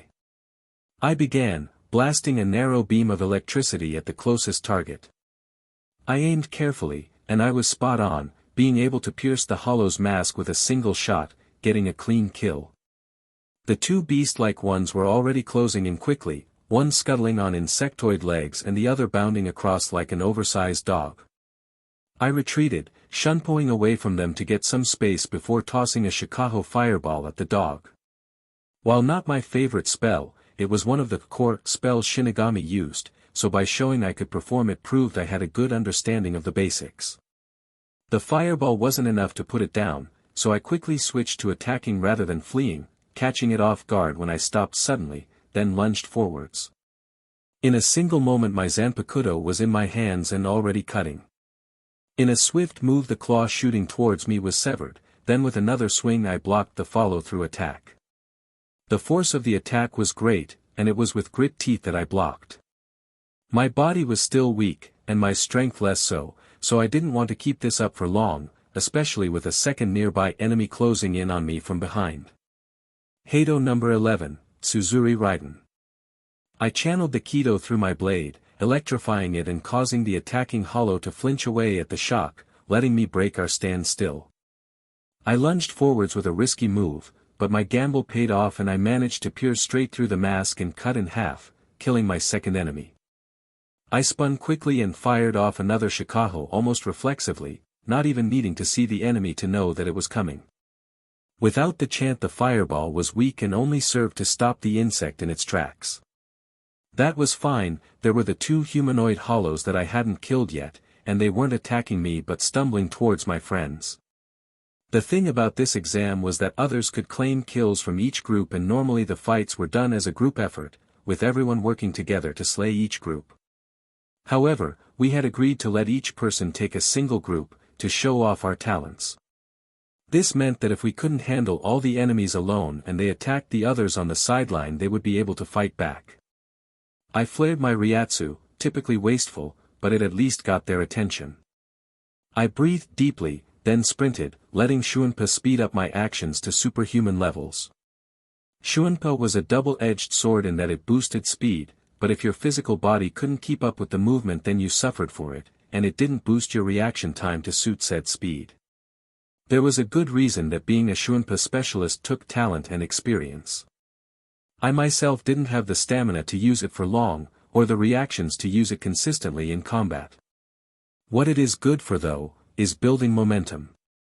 Thank the Lord that physics exists in anime universes, and thank Momo for teaching me this trick, because if I picked up speed in Shunpa then cancelled it my speed would quickly decrease again but conservation of momentum would still let me swing my sword a hell of a lot harder when coming out of it. My sword cleaved the torso in one fell swing, and a second swing halved the hollow perpendicularly, effectively dividing it into quarters. Now that maneuver would get me some points. The other humanoid was roaring at me now, and dashing at me like a freight train. Without a pause I dismissed my blade, and sidestepped the charge, beginning to chant since I did need to prove that I was actually capable of using a full-powered spell. Ye Lord! Mask of flesh and bone, flutter of wings, ye who bears the name of man. I resisted the urge to roll my eyes at the ye old English of the spell as I dodged another straightforward charge, but instead pressed on. Truth and temperance, upon this sinless wall of dreams unleash but slightly the wrath of your claws. Hado number 33, Sokatsui. I fired the spell straight into the enemy's face, reducing it to ashes as I overpowered the spell just enough to definitively destroy it. Now there was one left, this would be too easy. Bakuto number 9, Geki, the flare of red energy latched onto the insect hollow and bound it tight, smothering its movements as it struggled against the force. Without the chant I didn't expect it to last long, but I never normally do. When I fight, I typically use quick Kido to make openings, longer Kido to deal deliberating damage and use my Zanpakuto to take advantage of said openings. I only needed to take 5 quick steps to get close enough to the hollow. Then, another second to reach my hand towards its face. Another quick moment as my blade materialized. The smallest moment more and the blade that was already embedded in the mask was removed, taking the remains of the mask with it. Then a swift, Byakurai, to end it. I panted in exertion, looking over the battlefield to ensure that all my foes had dispelled, then with a smile I went to join the others. Nice one, man. I bumped fists with Daichi, who expressed his happiness at my victory with a massive grin. You've come a long way from that guy who failed at everything in the academy, haven't you? I sure have. I smiled myself, though I think everyone else did well too. Well, of course, began Akemi.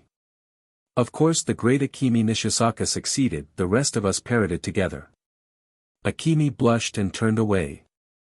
I only said that, like, one time. More like 15. Noted Hayato clinically. You aren't helping. She hissed. Suddenly, I heard giggling, and Kasumi came from out of where she was hiding. She was struggling to mask the smile on her face. Why, you guys sure are funny to watch. Like a soap opera. Even my life has been reduced to entertainment. This is so meta. I despaired at the thought of my life being a show within a literal show. Then, just for the lols, I wondered how freaky it would be if said show was a shitty fanfiction. Now that's just too silly now. Chided my imaginary friend. Anyway, shall we leave? Asked Kasumi.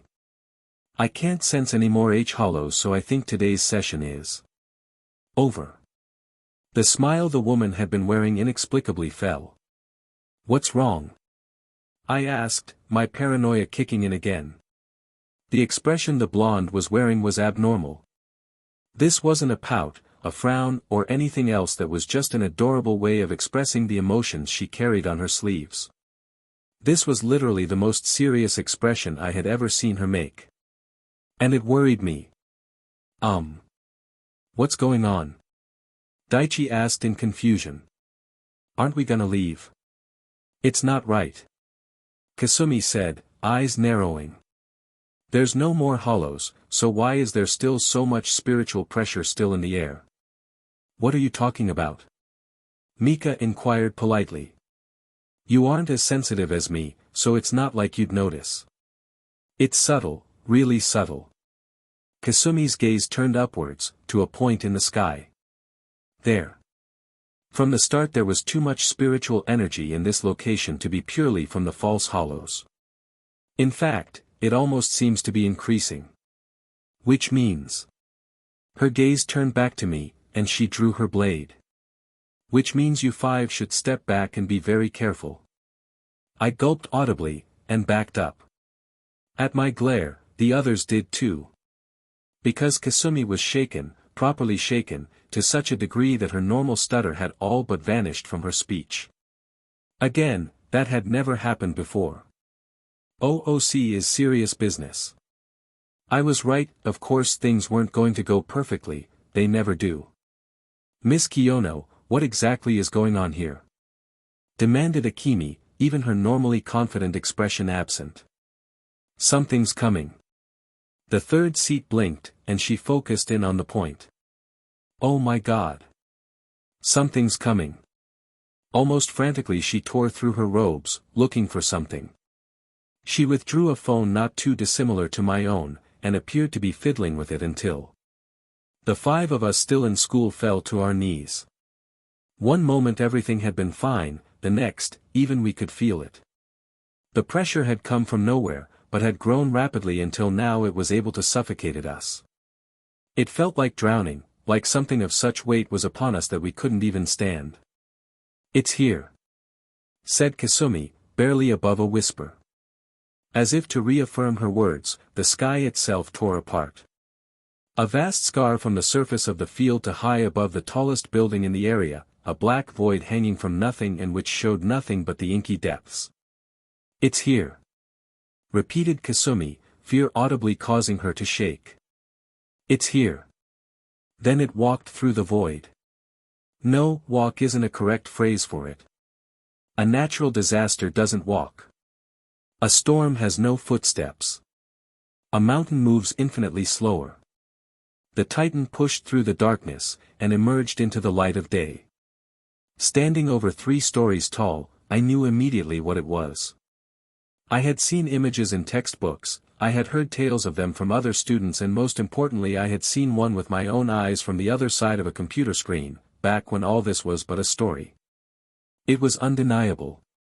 There was but one truth here: a Minos Grande had appeared in the world of the living. I didn't know how, or why, or what brought it here. But it clearly was. White bone mask with pointed nose, black covering like a cloak of shadows, nails of white bone jutting out from around its neck, each longer than the average sword, and a size that dwarfs anything else I had ever seen in my life.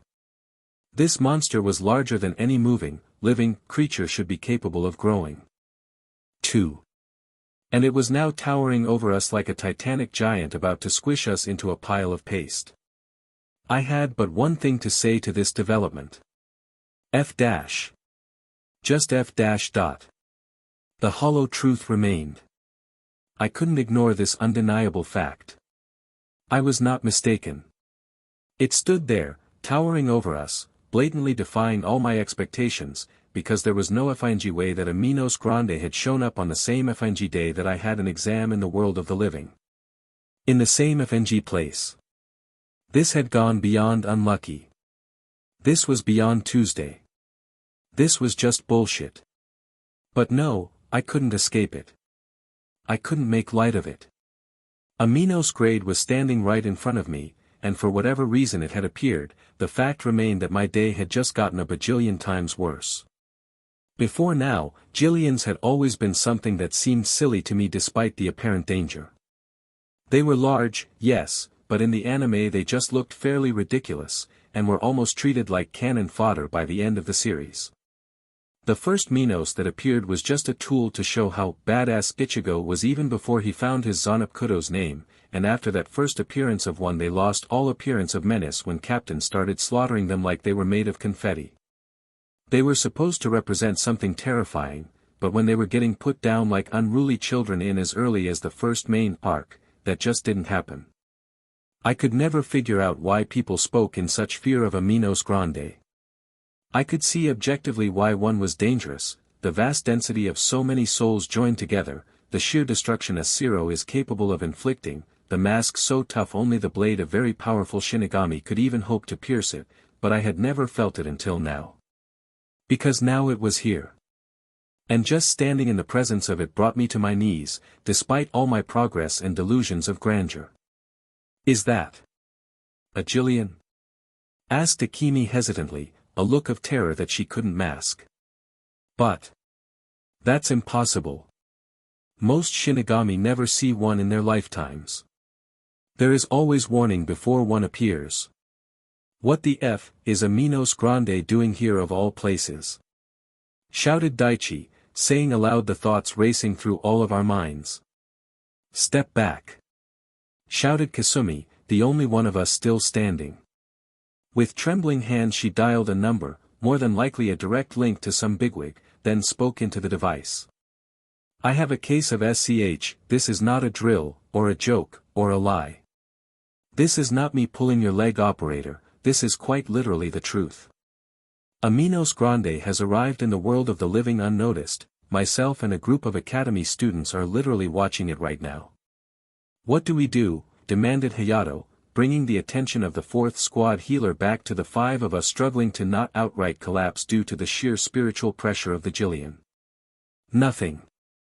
With a frown Kasumi took a step forwards, flicking the phone shut after listening to the quick reply.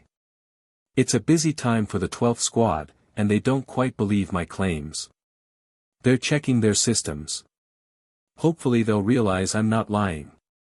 Either way, reinforcement arrives in 10 minutes, since in any reported case of a Minos being found a lieutenant must be called in, so until then there is nothing to do.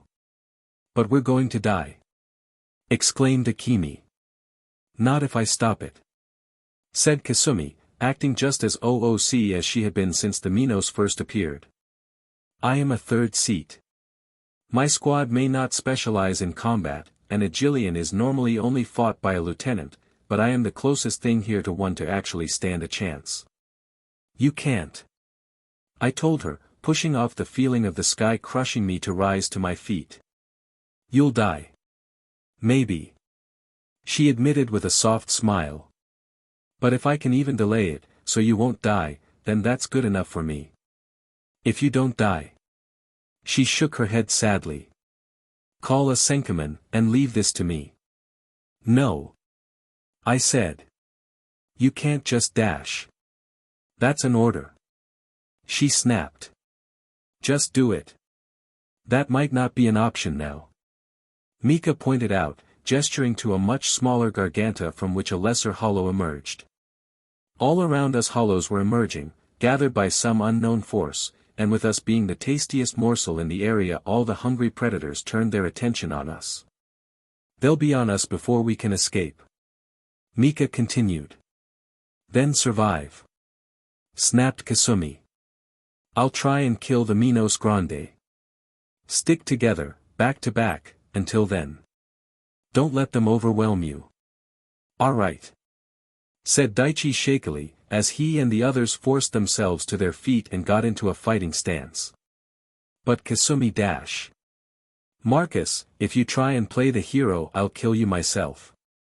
Shut up, do what the superpowered lady who can protect herself says, and stop being AF moron. I blinked away tears at the dressing down my ally had given me, but Javan was right. What the hell could I do against something like that? Fine. I said, reluctantly summoning my blade back to my hand, settling into position with all the others. But I'll never forgive you if you die. I'll try not to then. With a flash of Shunpa, Kasumi was gone, blade drawn, and I couldn't put any more thought into it because the hollows were upon us. Like a swarm of claws and teeth, they fell on us. This was a far different experience to the first time I met a hollow, and even further from what we had been trained to do. There were literally dozens of them circling us, and for every one we killed, another took its place. Side by side, back to back, we futilely tried to fight back. With savage strength found only in defiance, we killed hollow after hollow, working together to injure and kill and purify, using every skill and lesson we had learnt. The sound of battle was deafening, but I locked onto it with a single-minded determination. I couldn't afford to be distracted. No matter how much I wanted to listen in on Kasumi's battle, it wouldn't help. Because we were tiring. We were weakening. With every scratch received in the clash, our resolve and strength trickled away. We're gonna die. Sobbed Daichi, narrowly avoiding another scything talon. It's hopeless. Stated Akemi, almost disbelieving, unable to truly see a way out for herself despite her genius. Is this how it ends? Hayato fought with quiet determination and clean, precise strokes, sprinkled with the occasional weak Kido he blasted off to delay them, but even then he gave off a sense of futility. He was just going about the motions, unwilling to stop fighting but knowing that he would be unable to win. As for Mika, she gave me only a small, sad smile as she fought by my side, needing to say no words. I defended her as best I could, while she in turn blocked the attacks I couldn't and finished off the enemies I was unable to. It was inevitable, we couldn't win. F dash. F dash. I mentally screamed. AF Minos Grande, what the hell? This isn't fair. It's not fair. Mark. Don't give up. Pleaded Javan, giving me every drop of mana he could retrieve from my mindscape to fuel the fast spells I was throwing off. Full-powered Kido spells took too much time in an up-close and personal situation like this to be effective. Don't give up. Don't give up. What sort of bullshit shonen advice is that? I snapped, flinging a fireball into one of the few airborne hollow to appear, slowing it enough for Akemi to deliver a powerful Byakurai spell to finish it off. It doesn't work that way in real life. We're fighting a Zerg rush of enemies, at too low a bloody level, reinforcements aren't anyway close to arriving, and Kasumi's fighting a god med dash. Kashum. A lull in the battle, a ripple of force that everyone present could feel. Despite myself, my eyes couldn't help but look towards the sound, and in the process saw the massive crimson energy beam that I identified as a Zero. It was my first time seeing one, and it didn't disappoint. I wish it had. Kasumi. I yelled desperately as the third seat literally ran right into it, unheard words on her lips and her sword clutched with two hands. Is that a gleam I see originating from it, as she rushed to her death? Before I could warn her, the beam literally tore the medic apart as it hit her straight on. There wasn't a miss, or a deflection or a shield. Only the power of an unstoppable laser destroying everything that it touched, including my friend. By now I was barely aware of my own actions, and could hear only my own screaming. She was dead. Capital letter dead. Right in front of my eyes, she was torn apart. Kasumi was most definitely, unmistakably dead. Then the world seemed to blink. I blinked, and then relief hit me like a truck. I was wrong, Kasumi hadn't been hit. She had never been hit. I had been mistaken. She dodged at the last second, then carried on her charge towards the hollow, roaring as she shunpoed faster than I could perceive towards the high-up face of the hollow. "Finish it!" called out Daichi, desperation apparent within his tone. I knew that we were still surrounded on all sides, but I could see it clearly. Kasumi rose, accelerating through the air, using the air as a platform to push her higher, then with a swing of her Zanpakuto she struck the mask. There was a moment of resistance, then the mask cracked, and then the blade stuck tight. My eyesight had improved since joining the academy, and even from here I could see the dread in her eyes. She wasn't strong enough. She was lacking the necessary power. There was a good reason only lieutenants faced Minos Grande, since even she, a third seat, hadn't been able to fully pierce the bone-like substance. And now her sword was trapped, and her guard was truly lowered. Then things got worse. The familiar thrum of power in the air and the glow of a charging Zero manifested at the beast's mouth, right around where Kasumi's Zanpakuto was wedged. "Leave it!" I cried. "Kashum!" It fired again, and I heard Kasumi cry out. By abandoning her blade, leaving it to fall out by itself from the force of the beam, showing nothing for its swing aside from a long scar running through the mask, she had been able to kick off from the inky cloak-like skin of the hollow to get out of the immediate proximity of the beam, but it clipped her as she threw herself away and burned her arm away. The force of the blast sent her flying away into a tall building close to the car park, and she didn't get up again after being embedded into or sent through the wall. That only grazed her. She screamed, and then got away. Reminded Javan. It means she hasn't been destroyed at a molecular level. She's alive. She's alive. I whispered to myself, almost forcing myself to believe those words. Shinigami are tougher than vanilla mortals, she had to survive, even if she was out of the fight. She has to be. It's hopeless. Declared Daichi again. Why the hell am I even fighting again? Because we're delaying the inevitable. Even the cute nurse has been taken out. Now, we're FE'd. She's missing an arm. And that Minos is still there, and now it's going to try and dash. I turned round and smacked him in the face. I didn't even hold back. I full-on punched his face with all the strength I could muster, since I well knew that he was tougher than me and could take it. With a brief look to Mika, to convey my thoughts, she nodded, understanding what I meant.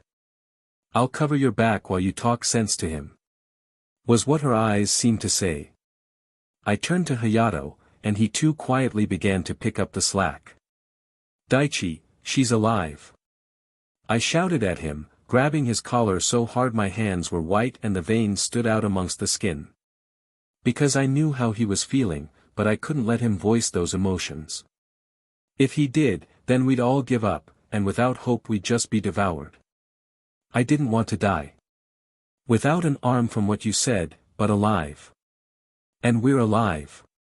We're still breathing. Do you feel that hurt, that pain?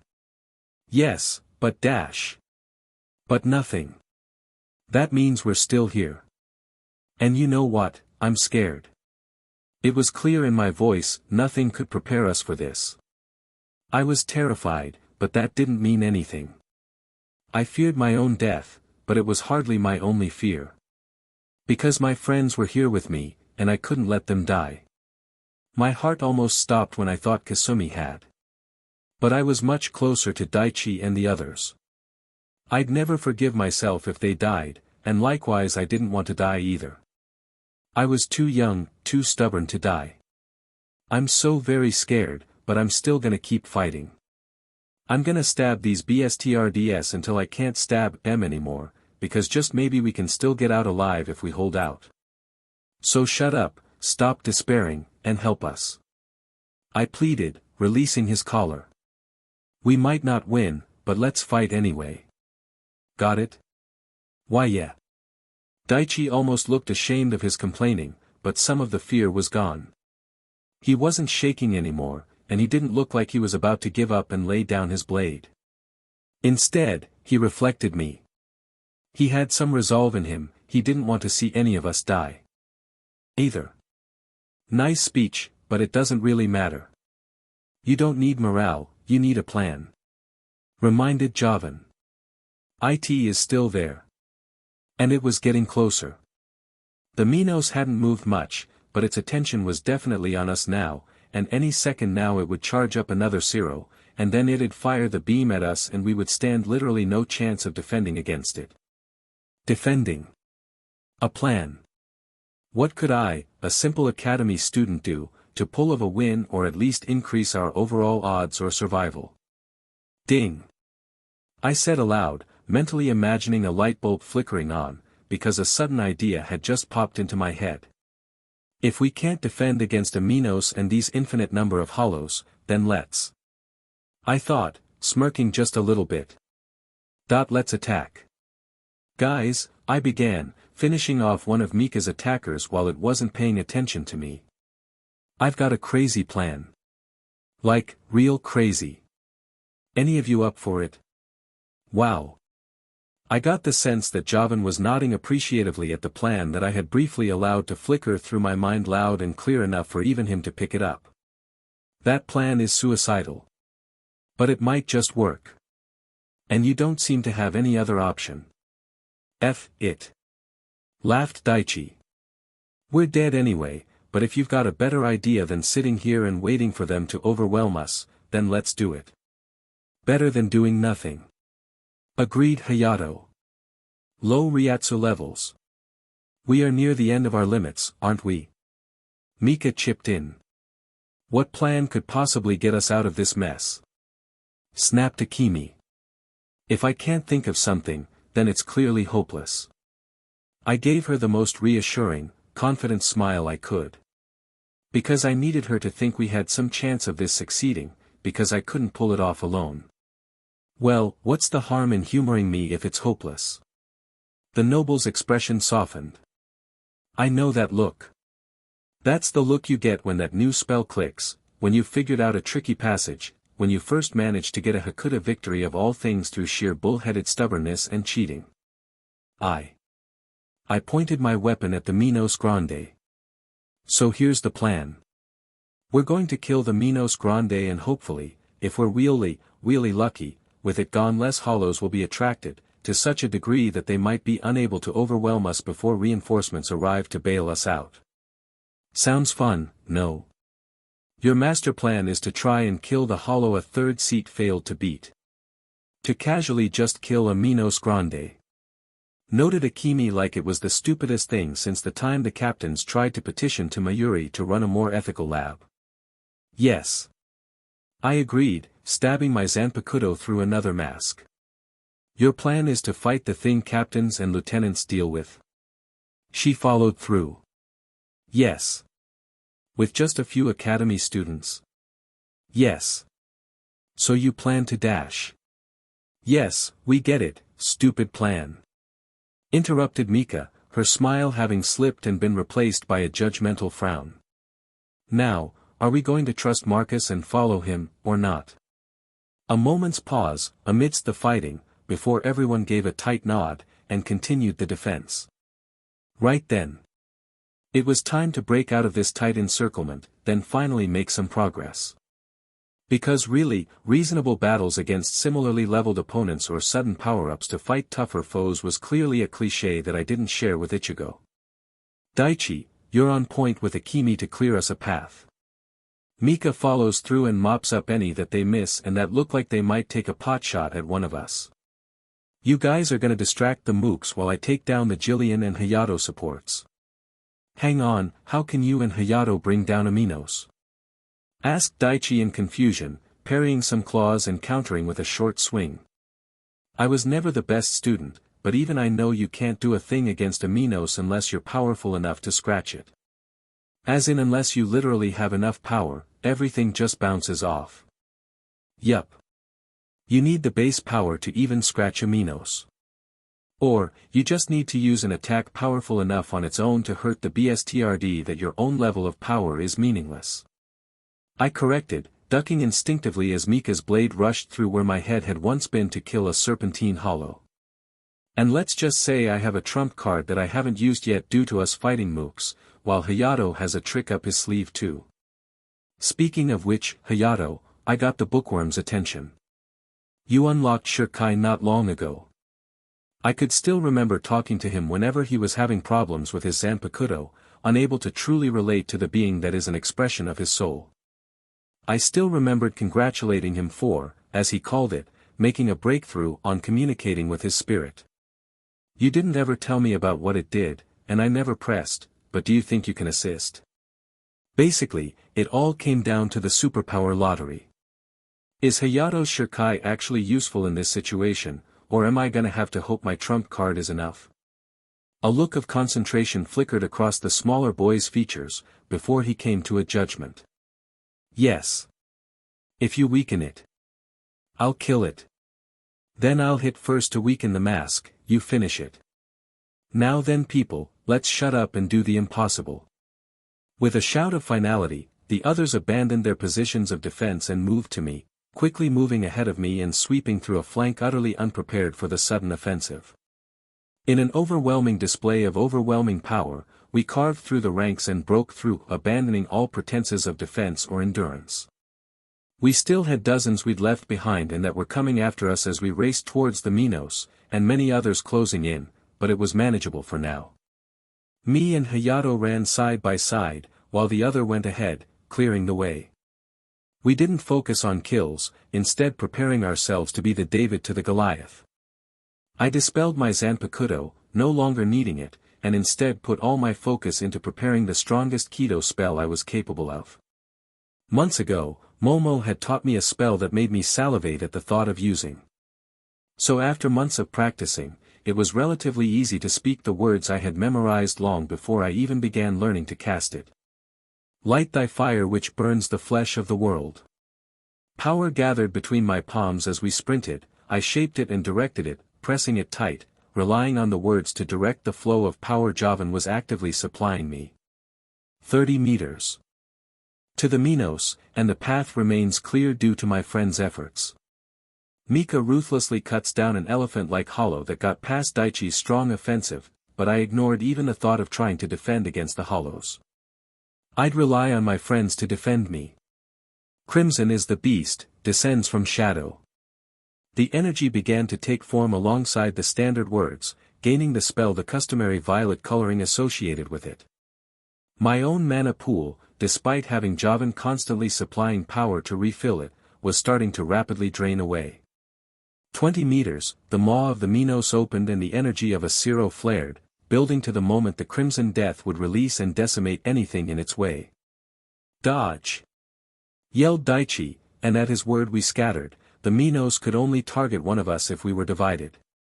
Luckily, from the corner of my eye I saw Akemi narrowly avoid the beam, a blue flash at her foot. Bakuto number 8, Seiki, repulse, let her push herself out of the way of the blast using the floor to repel her.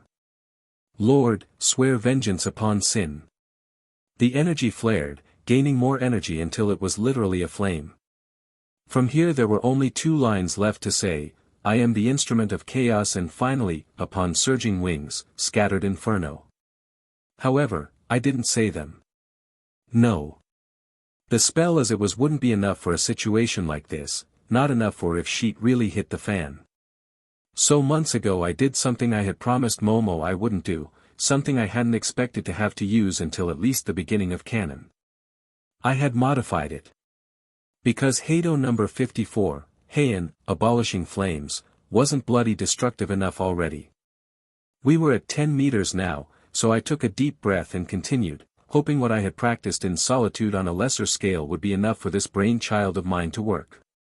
I am the instrument of thine demise. I stressed, and so the power in my hands shifted differently to how it should. Heian is a spell that unleashes an oblong ball of purple fire that eradicates the existence of anything it touches. It's clear how the incantation affects the nature of this spell. Flesh of World ensures the fire nature of the spell. Mention of wings, much like in Sokatsui and Shikaho, relates to its CNCPTN of burning, while the word inferno molds the shape of the attack into a projectile instead of a beam, as well as dozens of other little modifiers that ultimately made up the spell. Every word has importance. And I swapped chaos, a word that much like calamity affects the maximum range of a spell, with demise, which basically means a much shorter range, but takes the energy used to initially propel the Kido to add to the base power. 5 meters now, close enough to fully appreciate that Fenji hell it's massive. Akini on the ground level is blasting multiple foes off at a time as she fires Sokatsui after Sokatsui at the hordes wasn't even a tenth of its size. With a grunt I jump, and much like Kasumi I use the air as a foothold, pushing higher and higher towards the hollow mask with every step. A winged hollow screeched and leapt at me as I was in mid-step, but Daichi appeared between us like a shield and pushed it away, sending me a smile before plummeting after the hollow. Just behind me, I heard Hayato speak. Observe, Tsukisasu Hagataka. Impaling vulture. So Hayato's ready to strike. My turn then. Time it right. And now. 9 crystal wings, not upon surging wings. I inserted 9 to add numerical strength. Numbers, while rare and hard to use in most situations due to giving different effects in different contexts, was useful here, greatly increasing the length of time the spell remained in my hands before being released. Crystal, the upper tier noun used in spells that have great piercing power in the initial moments of being fired, like Raikaho. Reveal abyssal infernos. I finished the line, gritting my teeth as the temperature of the fiery energy became so hot and so white that my palms began to scorch and bubble. I almost regret telling you to steal the heat modifier of Abyss from Sokatsui's badass second form. Winced Javan. I had just been lucky to have been able to trick my Kido teacher into telling me the incantation during a theoretical debate, especially since upper-tier Kido is difficult to come across or learn until you're at a high enough seated position to earn the right to take out the tomes detailing the spells. Then, I was ready. All the steps had been made, each modification was carefully chosen and the power had been collected and shaped. I hadn't stumbled on the words, while my intent and will was clear. It all came together for the purpose I made it for. I wanted a close-ranged, high-powered finishing attack, and I got it. Modifiers to the spell gave my variation extra power, close-ranged longevity, explosive piercing power in the moments it is fired, and a tremendous, fiery boost. When added to the already purely destructive nature of Heian as a spell, I was certain. Even with my weak Ryuryoku and overall power, this spell had such a destructive base power when released that even when accounting for my casting power it would still be strong enough to sufficiently injure a Minos Grande. Hell, I bet that in terms of sheer DPS, in that initial firing moment it was akin to a level 70+ spell. With a smirk, I declared my attack for all to hear, allowing the energy in my palms to expand and swell to double its former size. Heido number 54, Heian Kyukyoku, Ultimate Abolishing Flames. I stepped again, hard, clearing the final few vertical meters with a swift shunpa. Then I had a split second to look the demon in the metaphorical eye, to aim where I would impact, before I slammed the fiery Rasengan of doom into the crack Kasumi had made in the bone-like mask and activated the trigger in the spell I had delayed. At point blank, the spell exploded outwards. Kaboom! It was like looking at the sun. In the middle of July. At noon. Up close. When it was exploding. I kinda expected that being that close to such a destructive spell wouldn't be very beneficial to my health, and I was right. I was thrown backwards like I was a ragdoll, tossed aside by a sulking child, and like Kasumi had I struck the floor as if shot by a cannon. A cracking sound upon impact undoubtedly meant that I had just broken several bones, while the two additional crashing sounds as I bounced and hit the ground again probably mean that a few other important things had just been broken. DMN. I'm definitely out of this fight. Now. I mused internally, trying to block out the pain. I desperately blinked the blind spots out of my eyes, hoping to see if I killed it. Nope. There was still a giant big-ass black mountain. But now it was said. It was hard to see, so I couldn't focus, but it looked hurt and was staggering backwards, trampling several cars as a clawed hand emerged from its inky shawl to clutch its face in anger and pain. Then, just as the hand was pulled back into its body and the beast roared. A small figure, barely a wasp when put next to Bigfoot, shot towards the face. A second later, the cries of the Minos Grande reached a crescendo as the wasp plunged straight through the face with a needle point and exited through the back of the head in a spurt of darkness. Kuraku Kuchibashi. Plunging beak, Hayato stated matter-of-factly, spinning around with a flourish midair to look at his work. He needn't have worried. The mask of the Jillian, one of the 3 types of strongest natural hollows, was already crumbling. Like snow the pieces of the mask fell away, and I hoped that Hayato's piercing attack had been enough. I watched in silence from the floor, praying that it was done. Please be over, please be over, please be over. It was over. Like a collapsing tower, the Jillian fell backwards, scattering into black particles as it fell. Before it could hit the floor it was gone, leaving nothing behind. Nothing, that is, but the remains of its oppressive Ryatsu, 5 exhausted academy students, an injured third seat, 24 hollows still lurking around, and an impossible, almost delirious, awe at what we had just accomplished. Bloody hell, we're good. I muttered, the ghost of a smile on my face even as my vision began to darken due to damage sustained. However, even with the Minos down things weren't peachy. There were still enemies about, and with me, dead in the water, I had no doubt that even with the fear factor and hesitation due to the Minos defeat I would quickly become an easy target. No. I heard the familiar cry, then she was back. Mika could barely stand, and was covered in scratches and cuts, but she stood resolutely by my prone body, defending it from the first greedy hollow to break the moment of shock following the fall of the Jillian. No matter how many times the hollow attacked, she vigilantly protected me. But she wasn't alone. I was starting to become unaware of the passage of time, and it felt like I was slipping in and out of consciousness due to the pain, but I could feel them. The others, my friends, had regathered around me, and were protecting me with all their efforts. Their Ryatsu was so familiar to me now, I could feel them even if I couldn't always see them. Daichi, Hayato, Akemi, Mika and even Kasumi. Hang on, wasn't she knocked out the fight? When did she get back up? Maybe I was hallucinating, but I could see her, repelling the swarm of enemies even with only one hand. They were all there by my side. Despite the circumstances and pain, I couldn't be happier that at least I had friends loyal enough to watch over me and protect me while I was helpless to defend myself. There was no way of telling just how long they protected me, but eventually something changed. I was only looking through one half-open eye, but a change had occurred in the pace of the battle. The hollows were routed, their attention split as more combatants entered the field. The relief on everyone's faces was obvious, because the cavalry had finally came. Backup had arrived in the form of 2 dark figures that I struggled to make out, but arrive they had. And in doing so, we were saved.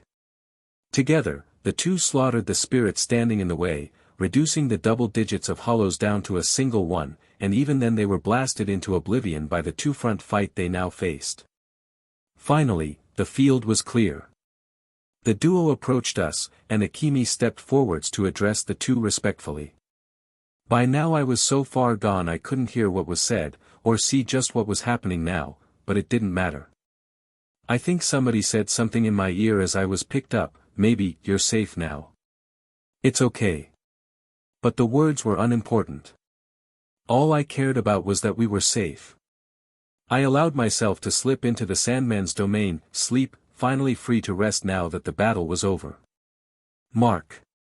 Mark, a voice beckoned urgently, disturbing my restless slumber. Mark. Mark. Wake up. This is important. What? I slur, instinctively responding to the voice. I'm oh so tired, and my body feels like it's been put through a meat grinder, but I awaken. I'd been sleeping. But someone was interrupting my dreams. Someone familiar. Seriously, get up. There is great danger. Danger. I shot up like a rocket, my instincts already racing at whatever was about to screw me over. The sudden surge of adrenaline removed all traces of drowsiness still left in me, and my mind snaps to attention. I look round, looking for the danger my friend warned me off. Was it a hollow? Was it an assassin? Was it Kenpachi, here for another chance to beat the sheet out of me? No. It's a hospital room.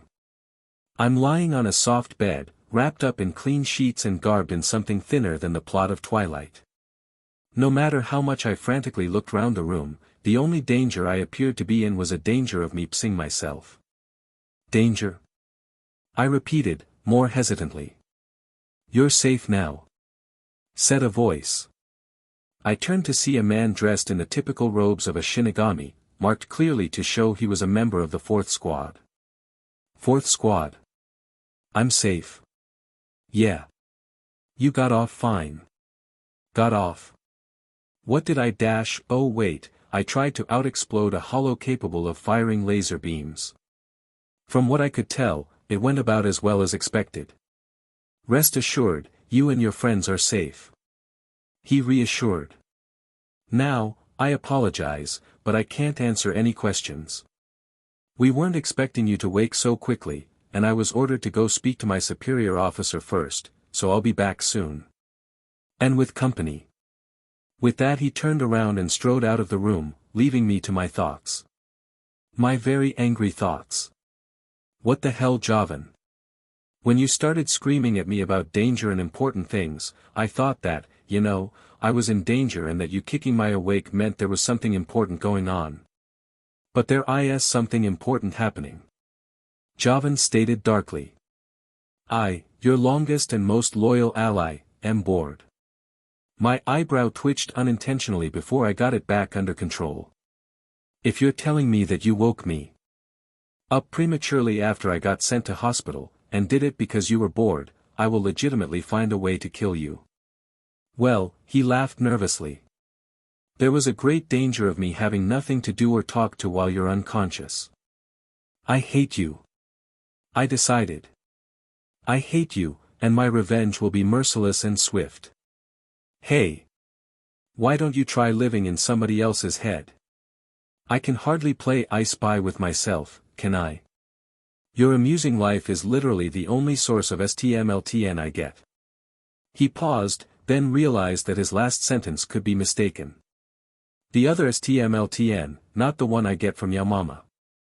My momentary pity at just how hard it would be to have nothing to do 24/7 except watch my crappy life like some kind of reality TV show vanished faster than a Star Wars fan's love of the franchise following the prequels. Instead, it was replaced with a grim desire to stab him. How dare he bring out the Yaomama card? By the bro code, this means war. But seriously, I'm aware of things even when you're not awake. He said. You've never really been out for very long before, and I normally sleep when you do, so I never noticed, but I can hear even when you're dead to the world. I've heard your friends come by, and I figured that you'd rather see them sooner than later. Make them worry less, you know. My righteous fury was again swallowed by empathy. Javan was a good friend. Yeah, I guess I'd rather be woken up sooner than let them wait. As if prompted by my words, the door slid open, and in came Captain Unohana, looking about as chill as she normally does. Good morning, Marcus. I see you are awake. Unohana noted. Yup. Alive and kicking, no doubt thanks to you. I praised. The healing process was far easier than last time. Luckily you didn't break too much, though I wouldn't recommend that you cast that keto spell again anytime soon. I winced. It was a bit too explosive. Perhaps I should stick to the normal version. Maybe. It's impressive you were even able to cast it, but that doesn't mean you should. There are reasons higher-level spells are kept out of the hands of younger Shinigami. Just using it once or twice would be enough to knock a normal Shinigami out, let alone an academy student. Even with your unusually large Ryuryoko levels, you literally drained yourself dry. You could have woken up yesterday, and it was only the exhaustion that prevented you from doing so. My friends are going to be sad with me, aren't they? Firstly, language. Secondly, yes, they will. I sighed, before I realized that I had something more important to think about. Something I should have asked about immediately. My friends. Are they? They are fine. This time my sigh was one of relief. That fourth squad member had implied it, but hearing it from the captain made me so much happier. And Kasumi? She lost an arm, didn't she? The operation was successful. Her arm has been regenerated, but I doubt it will ever work nearly as well as it originally did. Then again, I think she'll manage. I'm glad that she's okay. I said. I was really scared when that Zero grazed her. I mean, I never knew that Minos Grande were so terribly strong. I'd never underestimate them again, anyway. Indeed. There is a reason why only lieutenants or above are supposed to fight them. Anohana's smile darkened, as if forced. So then, Marcus, would you care to explain why you ran headlong into a fight with one? It seemed like a good idea at the time. I winced. Well, so long as you understand that it was extremely foolish and that you shouldn't repeat it, I think we'll be okay. Yes, Captain. I agreed passively. Good. Now, you'll have some visitors soon.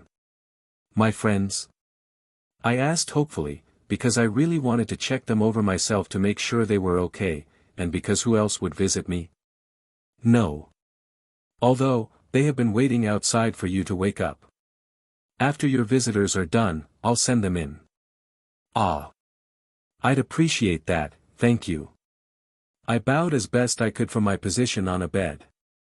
No need to thank me. I feel that you have much to discuss. And I am glad that you have made such good friends. Especially with Kasumi. Her smile widened. Speaking of which, I think of all my squad as if they are my own. My third seat especially. I expect you to take good care of her, and if I discover you have abused her high opinion of you. No. I objected. Nope. We're good friends, and I don't think I need to hear what you'd do. Good. She inclined her head pleasantly. And on that note, you will be ready to leave the fourth squad soon. Another day of recovery, and then I will allow you to prepare for your exams. Groan. Even in the afterlife, why must exams exist also? Are exams some form of purgatory? Along with taxes and paperwork? Why are you complaining, Javan? It's not like you have to deal with exams in a week. Now less than that. Yeah, except that you force me to revise with you, and then use me as a glorified cheat sheet since my memory is better than yours. I smirk. If you ain't abusing it. True. Marcus? I snap to attention. Oh, sorry Captain. I was distracted. I am sure you were. She said thoughtfully, looking me over. I recommend that you ask to browse the 5th Squad's archives once you are made an official part of their division. I heard that they have many interesting tomes. I don't know what you're implying. I say. I'm sure. Unohana left the room. What was that about? She's a Shinigami, and so are you. Kinda. Here talking to yourself isn't the first sign of madness, but instead the first sign of competence. I'm sure she sees people blanking out all the time due to Zanpakuto shenanigans, so I'm sure she's just assuming that I was talking to you, and was recommending books on communicating with your spirit. I guess. From Hayato and how rare him gaining Shirkai so early was, it made sense that she'd have an interest in getting me properly educated if it looked like I was displaying similar symptoms. It's such a shame that I'm just an anomaly, and no closer to Shirkai now than I ever have. Further discussion was interrupted by a knock at the door.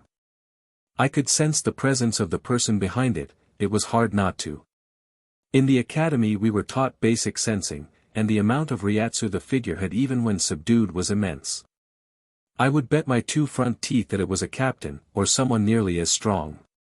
Even I wouldn't take you up on that offer. Come in. I called out. I am pleased to see you are up. My visitor began. I'm sure that I visibly tensed. I guessed it was a high up, but not that it was Aizen. The last time I'd talked to him had been a while ago. I'd almost hoped he'd lost interest. Nope. He hasn't. Looks like it might be time to leap out the window again. I was almost tempted to follow Javan's advice, if only so I could avoid this conversation.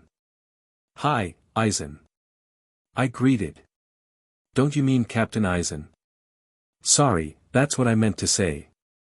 Darn me for being unable to recognize him as a captain due to always mentally categorizing him as a villain. So, what are you here for?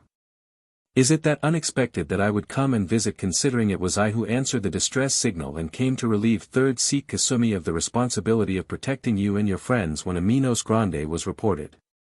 Blink. Wait a second. I can vaguely recall somebody showing up before I was knocked out. That was you. I and my lieutenant were lucky enough to have been free at the time when the call for backup was registered. Oh. Aizen was the one to save you.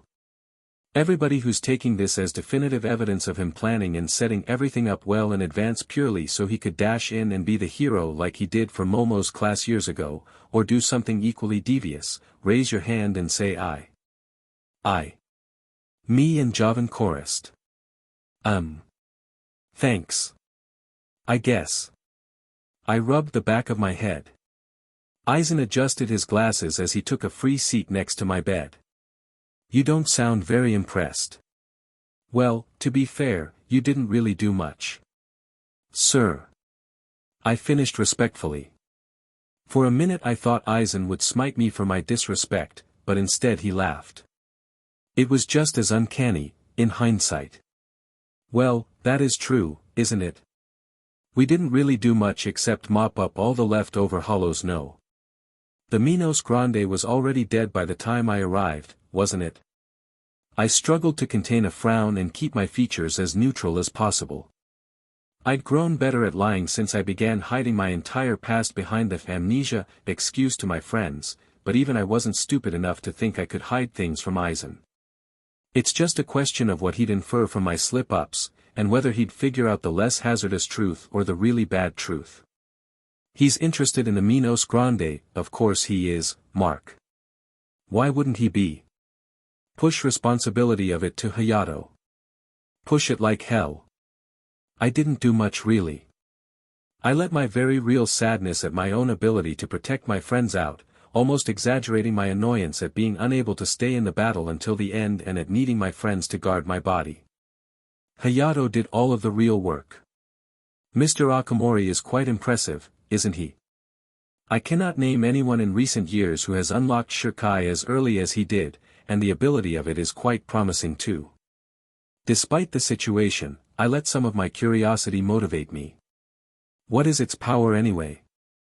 Hayato never told me. It's quite fascinating, really. The mastermind said with what looked like, but was almost certainly faked, scholarly enthusiasm. I only know what was reported, but Mr. Akamori described its power as, conceptually attuned to piercing, which in layman's terms means that its main ability is for the blade to pierce through almost anything, regardless of spiritual density. Well, within reason anyway. I foresee a bright future before him, and may even offer him a place in the 5th squad. My hands clenched from under the bedsheets. Aizen wanted Hayato for a pawn. He wanted everyone to be a pawn, for that matter. It might be nice to have company when I join the 5th squad. I said honestly, because while it might be nice, that didn't make it a good thing. He is hardly the only one with a promising career though. In fact, all your group is fascinating. The Nishisaka prodigy, the early Shirkai user, an efficient Ho-Ho user who will no doubt be accepted to the second squad, one of the strongest close combat fighter in the top class, and then there's you, the one that led them, Marcus D. Solis. I'm nothing special. I could practically feel Javan flinch at just how bad my lie was. Now, Mark.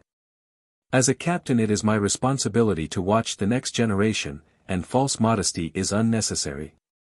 You are an interesting character. You don't have Shirkai. You are no prodigy, and you are barely competent in 3 of the 4 main Shinigami arts, and yet the one thing I see in you above all else is potential. Aizen stressed the final word. I don't think so. I deflected. Apart from Kido, there's little going on for me. I told you, Marcus. False modesty truly isn't any kind of modesty at all. He shook his head. Let me tell you what I see when I look at you. I see somebody with more potential than anybody else in your group. Mark, you know how I said near the beginning, don't get Aizen's attention. For the love of God, be uninteresting. Yes. You failed. Miserably. You started with nothing, and in many ways you still are. You are weaker than your peers. Your body reacts slower, your punches have less strength behind them, and your speed is low. It is undeniable that you were surpassed in all areas by your peers. And yet, you didn't give up. Even in your one area of pride, Kido, you had no actual special affinity for it. You just tried so hard at it that you surpassed everyone else, to such a degree that you're already working at a higher level than some in the Kido Corps. By the Soul King, you and Hayato have the record for the youngest Shinigami to slay a Minos Grande. Despite myself, I smirked. Seriously? Indeed. In terms of years of service, nobody has ever beaten a Minos while still in the academy, while in actual age you are the youngest since most Shinigami are centuries old. Take that Mr. Main Character. Mark, you're like 21 now. Ichigo will do the same at 15. DMN you Mr. Main Character. As I said, Hayato killed it. Yes. We all know the story, Hayato was the one to finish off the Minos Grande. But we all know the truth. It was because of you that it died, like it or not. Mr. Akamori would have never even tried fighting the Minos if you hadn't led the way, which likewise shows that without you there none of your group would have fought. You're the deciding factor in causing the assault on the Jillian. And without your masterful Kido, Mr. Akamori probably wouldn't have been able to pierce the mask, even with his Shirkai. Face it, it was your leadership and your own contributions which felled the beast. That was awfully poetic. I mused. It was, wasn't it? So do you deny it? A glint of anticipation shone through the captain's glasses. Finally, I spoke. No. I guess that from your interpretation, the kill was down to me. So now do you see why I feel you have the most potential? In 6 years of basic teaching you accomplished what many are unable to do is hundreds of years. Yay. I pumped my fist in the air half-heartedly. I heard the distinct slap of a hand meeting face, and knew that Javan had just given up. Aizen carried on, getting more and more enthusiastic as he talked. Don't you see? Even your greatest weakness, your physical defects, are unimportant and will only be corrected with time. In a century your physical abilities will be identical with your peers due to the amount of time your body will have had to be replaced by spiritual matter. You think so? I know so.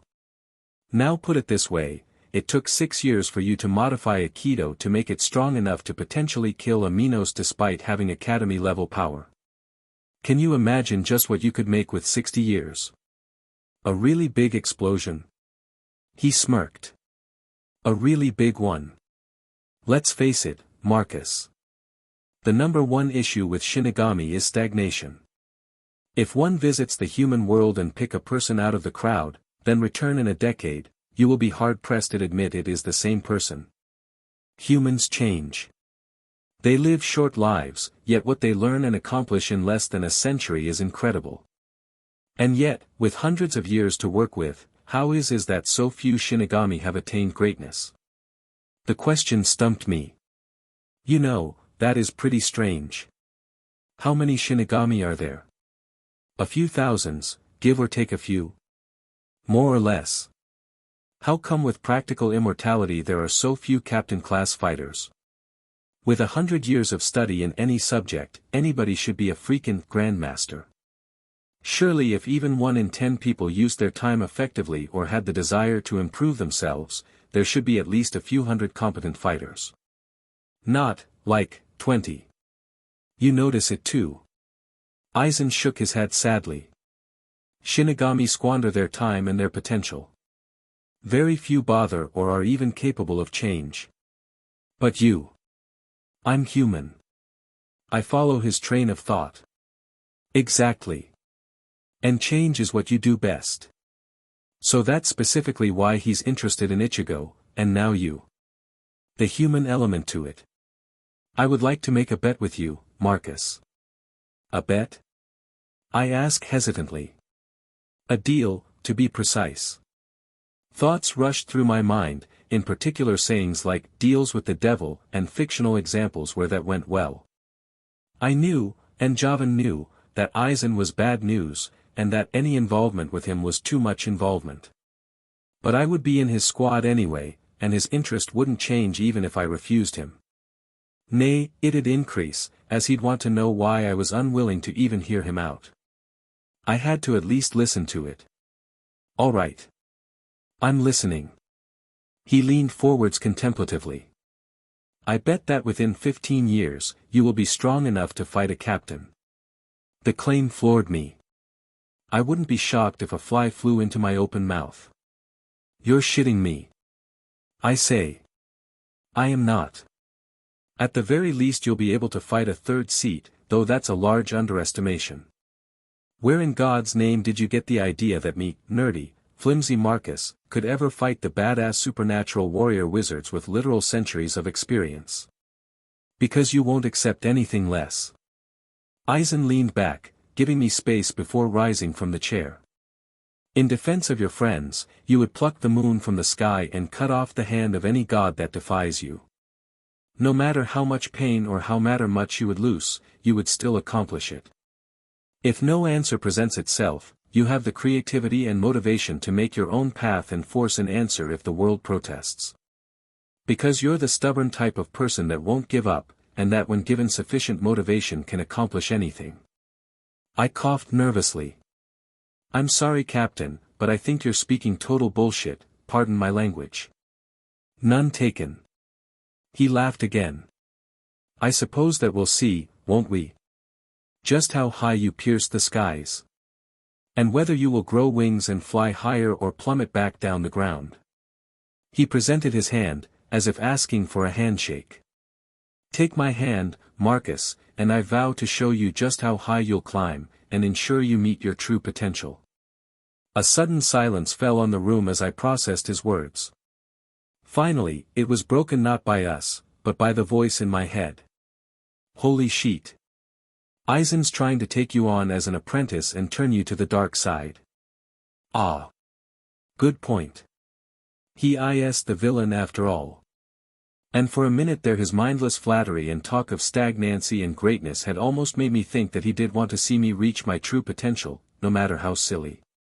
He'd almost got me, the charismatic Sonova Beach. Still, a deal with the devil is still with said devil, and it's almost destined to result in me coming out worse for it. Sorry, Aizen. It's a nice offer, but I'm not ready to do something as drastic as becoming your apprentice or anything like that. I still don't know what I want, or for what reasons I would fly, to take the metaphor further. I think that for now I'll stick to my present rate of progress. No need to escalate things, right? I'll be like any other Shinigami soon, and I'm sure that if measuring a life in centuries losing a decade of potential progress by not taking your teaching is a small price to pay for the freedom to spend time with friends and find out why I fight. Yes. That sounded like a sufficiently bullshit explanation. Are you sure? He asked, frown in place on his face and his arms still outstretched towards me. I am. I nodded resolutely. I intended to fight Aizen with the good guys when the time came, probably, if I hadn't found a way home. Letting myself be taught by the big bad would be needlessly complicating for me, and really not worth it. Very well then. The hand fell, and an opportunity was lost. I was glad. If you ever change your mind, you know how to contact me. He offered me a final, false smile before he reached into his robes. He pulled out a tome that was obviously well read, with frayed corners and a worn spine that spoke only of frequent usage. He placed said book on the seat he had vacated. If you will not accept my offer of apprenticeship, then at least allow me to present you with this book on intermediary Kido. If you're going to continue your study of the demonic arts, then I'm sure that my lieutenant would approve of this gift. It served me well when I was learning, and now it will serve you well. Suffice to say, you have earned it. I picked up the book and took a quick look through it. Even with just a brief look I knew that it was valuable and well read. Instructions, analysis and discussion on all the mid-tier Kido spells. It wasn't the truly OP stuff, but this would do wonders for my studies. Because bloody hell. This was the personal textbook of the Sosuke Aizen. Probably. Admittedly he could have picked up any old textbook and pretended it was his, but this book just seemed to scream Aizen. There were little notes written into the corners and corrections written over scribbled over sections. Little touches like this couldn't help but make me think that this actually was his book. And if it was, this was a literal goldmine of information. Aizen had done this deliberately for specific purpose. I knew that he was playing me, evoking a reaction and prodding me until he found my secrets. I knew this. Yet I was still grateful. Thank you. Honestly. The captain turned to leave, waving off my thanks. You're very welcome.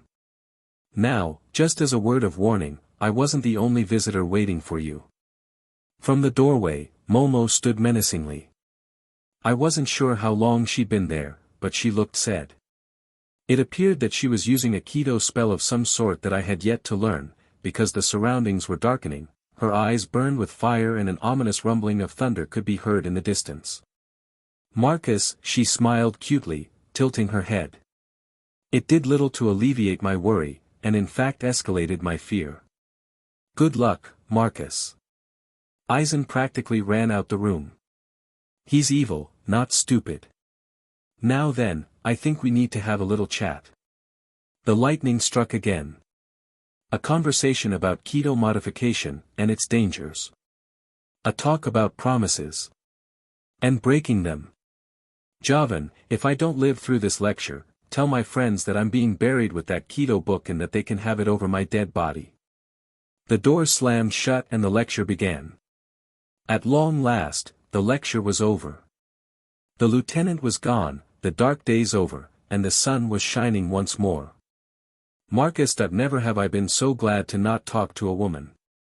Javan. You pervert. Also, you didn't talk to anyone. It was me who had to deal with the full brunt of that lecture. Shiver. Momo didn't look it, but she could be scary. Either way, I had been taught a valuable lesson about experimenting with highly volatile Kido spells without permission, supervision or sufficient teaching. Namely, not to do it when Momo was close enough to spot you. That woman was crazy strict on safety protocol and keeping promises. Hell, this was almost enough to make me regret messing with the subject to begin with. For now, I would avoid heavy Kido modification, if only to avoid another rant like that. Luckily, she said nothing about Kido correction. And that Heido number 54, Heian Kyukyoku sure could do with some correction. Because really, rules lawyering is the greatest. Still, there'd be time to ponder things later. Momo had mentioned I had more visitors waiting for me.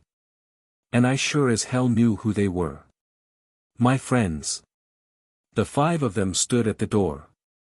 Nobody said a word. For a moment I just watched them, taking them in.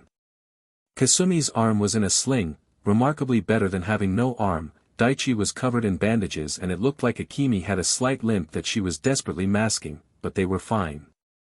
That was the important thing. Marcus. Came Daichi's triumphant cry as he rushed towards me and threw his arms around me to give me a very vigorous hug. A manly one, of course. He thumped my shoulder in a blunt show of our purely platonic and broific relationship, then released me feeling only slightly worse than before. Mark, my main man. You're awake. No Daichi, I'm not. Clearly you just fantasize about me so often that I'm in your waking dreams too now. I quipped. He gives me another thump for good measure. Heh. You wish. Daichi snorted and moved away to a more respectable distance, but the look of relief on him was real. He doesn't say it much, but I knew he cared. The fact that he stood by the others and protected me said everything. I beamed in happiness, guys. It's great to see you. Hayato didn't do much to acknowledge my words, only standing behind Daichi with a small medical book held open. Not reading, but instead watching the group's actions with an analytical mind. Judging from the choice of text, our fight had affected him just as much as the rest. I'm glad to see you are well too, Mark. 3 guesses for Mika's facial expression as she said this. Smile, smile and smile. Strained and worried, bags under eyes from not sleeping, but she was smiling. I already know without a single word said that she's upset by my present state, but happy that I've come through. Then there was Akemi. Humph. It appears that you have pulled through. As the Nishisaka rival dash. I would expect nothing less of my rival, we all finished for her. She flushed, am I really that predictable? Yes, decided Hayato. WL, it's not like I really cared or anything. I merely visited to guarantee that I had someone to push me on. Now that he's well, he can die in a ditch for all I care. With another humph, she turned her back, almost petulantly. I held back the urge to giggle as Daichi coughed, spluttering something that sounded remarkably like Tsun. Because while she could deny it, she couldn't escape from her tsundere personality traits. Then, standing at the back of the group, somehow isolated, was Kasumi. So far she had said nothing and appeared tense. I couldn't place her expression. A blend of scared, worried, relieved, happy and guilty. I don't know what she had to be guilty for though. She didn't throw me head first into the path of aminos. She wasn't responsible for my condition. Kasumi, are you okay? Her arm was in a sling but at least she had one, so I didn't know why she was upset. What? She stuttered, looking away. Yeah, I am. My arm is healed. It's not perfect, and won't be quite the same. But it's fine. I can live with scars. I pressed on, but apart from that. Are you okay? Sullenly, she spoke, fine. I'm fine. That's a load of nonsense. Akemi declared, I have only known you for a short amount of time, but even I can see that you aren't okay. The heiress. Words prompted another flinch from Kasumi. This was a mistake. I should go, she promptly decided, spinning on her heel. She couldn't even take 2 steps though, as Hayato had moved surprisingly fast and gripped her sleeve with one hand while the other held his literature closed. Stay. But I failed, she had tears at the corner of her eyes. Why was I so stupid to think I could stand here, like a friend when I was so useless? When I couldn't kill the Jillian? When Mark got hurt because I couldn't do my job? I caused this. Bullshit. I snapped, banging my hand against the nearby chair, you caused nothing. You did nothing wrong. But I dash. We should have died, back then, Akemi's clear voice interrupted. Kasumi stopped her stuttered response and looked to her, we all should have. Blaming you for failing is stupid, because we were all out of our depths. None of us should have had to deal with that mess. It was the captains, the Godii 13 that messed up, and that should have been guarding its students and monitoring its threats better. I wouldn't ever ask for a 3rd seat to fight something like that. So stop being a self-centered fool. What? You were useless. Then what about me? She angrily gestured to herself. I'm the Nishisaka prodigy. If anyone should have been able to do something, it was me. Yet I tensed up in terror and did nothing while you single-handedly charged that. That monster. You didn't fail. You cut it. You weakened it for Marcus, and for Hayato. You gave it your all, did your duty, and even while lacking a limb you still fought on. But me? I gave up. I thought it was hopeless, and for all my genius I did nothing. It was Marcus that came up with the plan, that gave us hope and led the charge. It was Hayato that killed it. But me? I was more useless than Daichi. Wrong. Intoned Hayato, butting in. Statistically speaking, Daichi did less.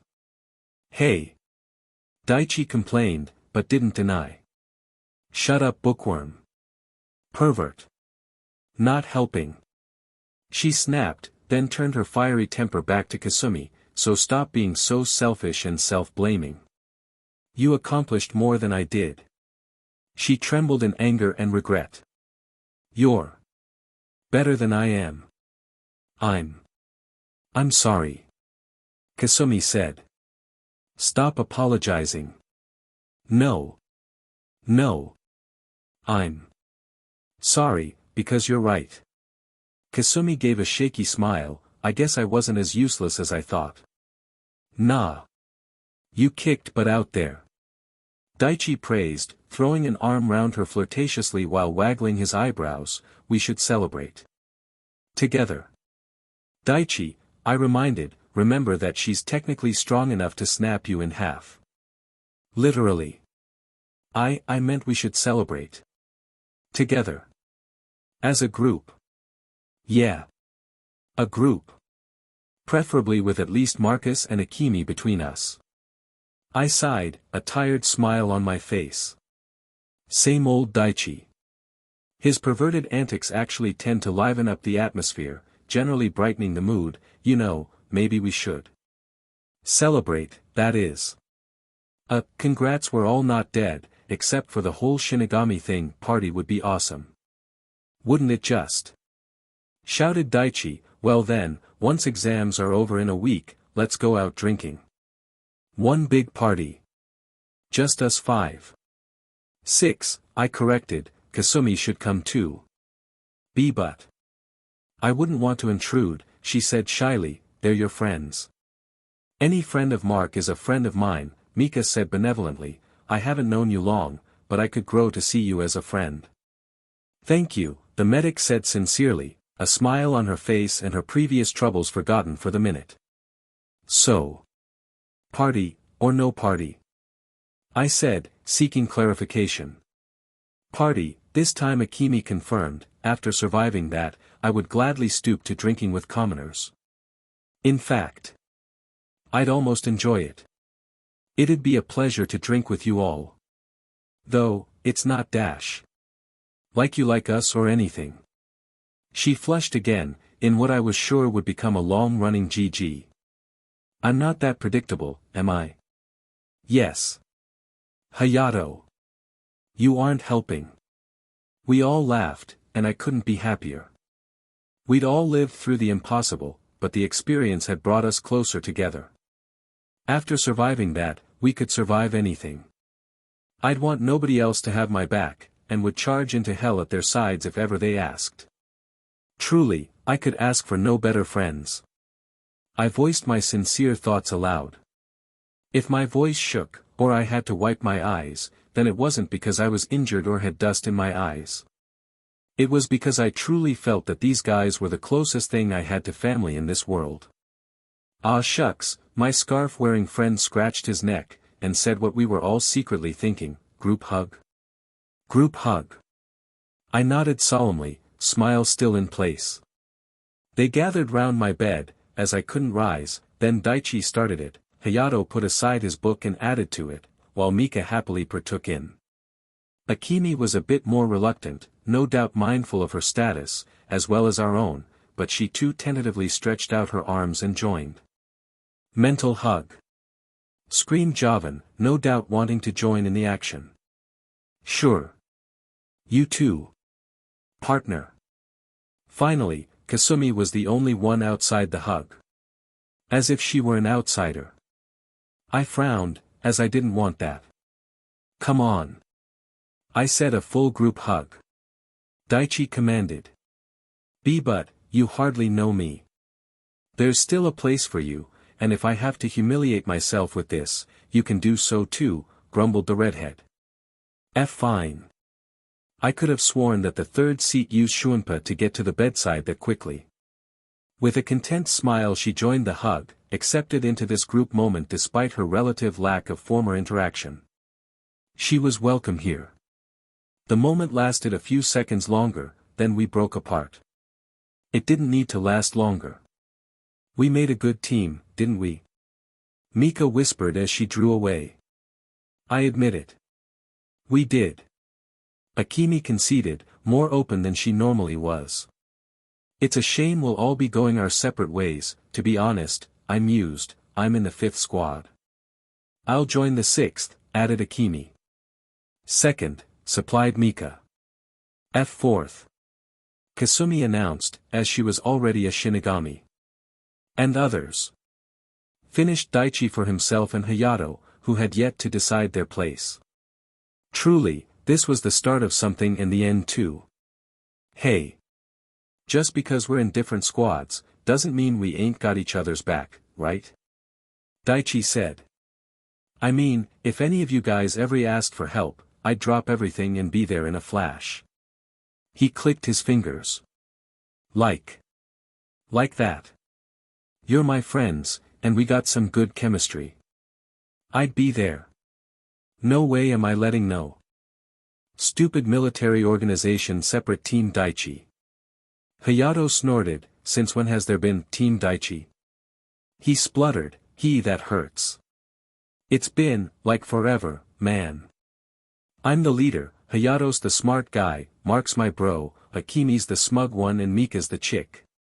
Plus, recent recruit Kasumi. I don't know, Mika raised a delicate finger to her chin, as if deep in thought, if we were a team, I doubt Daichi would lead. We all know that I would be leader. Akemi announced imperiously. I smirked, get real, miss, lost the Keto War. Grrggh. I'll show you. I'll win this year, then we'll draw. If I can't win, then I'm dragging you down with me. Ah. I know. Kasumi declared, jumping on the ball of her feet and prompting a giggle from Daichi that was silenced with an elbow to the side from Hayato, Team Marcus. I blinked in surprise, me. That works. Hayato shrugged, then collected his book from the floor. He was basically leading us against the Jillian. I admit it was his plan, Akemi grit her teeth, and I suppose it would be better than a pervert like Daichi. Hey. I resemble that remark. So it's agreed then. Team Marcus. Kasumi announced happily, as she dramatically pointed. I expected a shower of explosions or a sound effect, but was woefully disappointed. Wait, since when has this moved beyond a joke and become a serious thing? I questioned. Dunno, shrugged Daichi, since it started making sense. We make a good team, and there's no reason for people from different squads not to team up. Missions with multiple squads involved happen all the time. I rolled my eyes, fine then. If we really have to formalize the obvious fact that we're friends and would obviously drop everything to help another, then so be it. Team Marcus it is then. Yay! Squealed Kasumi happily, I'm part of something. Pardon? She waved it away, brilliant smile not reaching her eyes, nothing. I didn't press. I was just glad she was coming out of her shell and making more friends. Daichi clapped his hands together loudly, drawing attention back to him. Now that we're a team though. There is one serious question I must ask you. What? Is our theme song? Akemi was indignant, what? Our theme song. Every team needs one. Plus, a catchy slogan. And so the argument started again. Daichi kept the conversation going, Hayato served to reel him in, Akemi just tried to seem aloof but failed miserably, while I laughed, Mika mediated and Kasumi just soaked it in. Moments like this made me glad to be here, in this world, despite the danger. You know, Javan, that I'm happy here. A moment's pause, then Javan replied, I'm glad to hear it, partner. XXXXXXXXXXX. Play Princess Amagi Traditional Taste Remix. In a way, it was almost expected that Mika was the only one to choose not to leave. By now it was dark and the moon had risen, while my other friends had long since departed. She hadn't though. She had slipped into the chair at my side and together we enjoyed the pleasant silence. Even Javan had said he was going off to sleep, and had suppressed our communication link, recognizing this private moment for what it was, private. Kasumi should have shooed her off and voiced hospital protocol. But I think that just this once, due to the mood and her general happiness, she had made an exception. Things change, but sometimes they don't really. Mika and I didn't always need to talk, and I was kinda used to her silently having my back.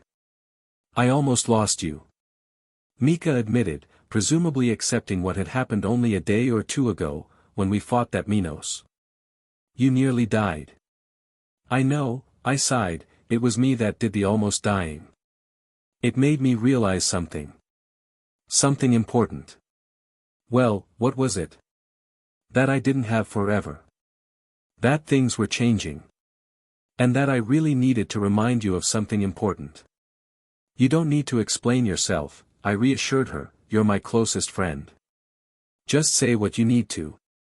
That is the thing though. I don't just think of you as a friend, she admitted. She wasn't smiling now, and could only stare out of the window at the moon rather than at me.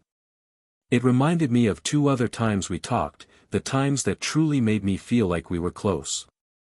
It's not an over-exaggeration to state that you are the person I am closest to in all this world. I blinked, suddenly unable to deal with what I was hearing. It sounded awfully similar to what she'd said before, but now in this circumstance it felt like it had a new meaning, you have to be shitting me. Because sue me, in this context, it suddenly sounded a hell of a lot less like a girl desperately clinging to her truest friend and more like a confession. You know. A romantic one. I hadn't really thought much of romance since I had other things on my plate, and while Mika was beautiful, I didn't think that I was. Well, ready. No, Mark. I am not, as you say, shitting you. Mika's polite self uttering those words seemed almost out of place. It isn't really that surprising actually that you are the one person I value above all others. I noticed that Mika wasn't confirming or denying my suspicions, or perhaps hadn't noticed what I was taking her words to mean. I said it before. And so I'll say it again, since it bears mentioning that to Mika Ikeda, Marcus D. Solis will always be the person closest to her heart. Okay, now this was definitely starting to sound confession-y. Though again, she wasn't giving me a bloody clear answer. But am I the closest, or just closest? I asked, almost desperately. Does it matter? It doesn't change the fact that I need you. Whatever this is. I hold it above all else. Mika said resolutely, with absolute confidence, stating only the truth. The sky is blue. Gravity acts downwards. Light is a wave, except when it's not. And Mika Ikeda considered Marcus D. Solis to be the person she was closest to. In the face of such brutal honesty and sincerity, who was I to splutter denials and say otherwise? I forced my raging emotions down and took a deep sigh. Okay, I accept that. But why? I had no friends, the former shrine maiden said. Once I died, I was racked with guilt, as you know. I would have likely become a hollow had I not been spirited away so quickly.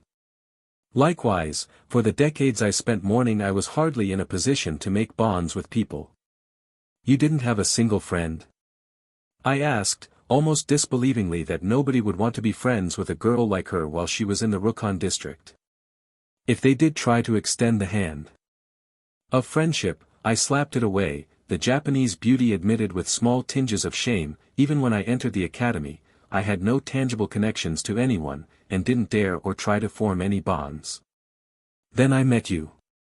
I flinched. Yeah, I did kinda refuse to leave you alone, didn't I?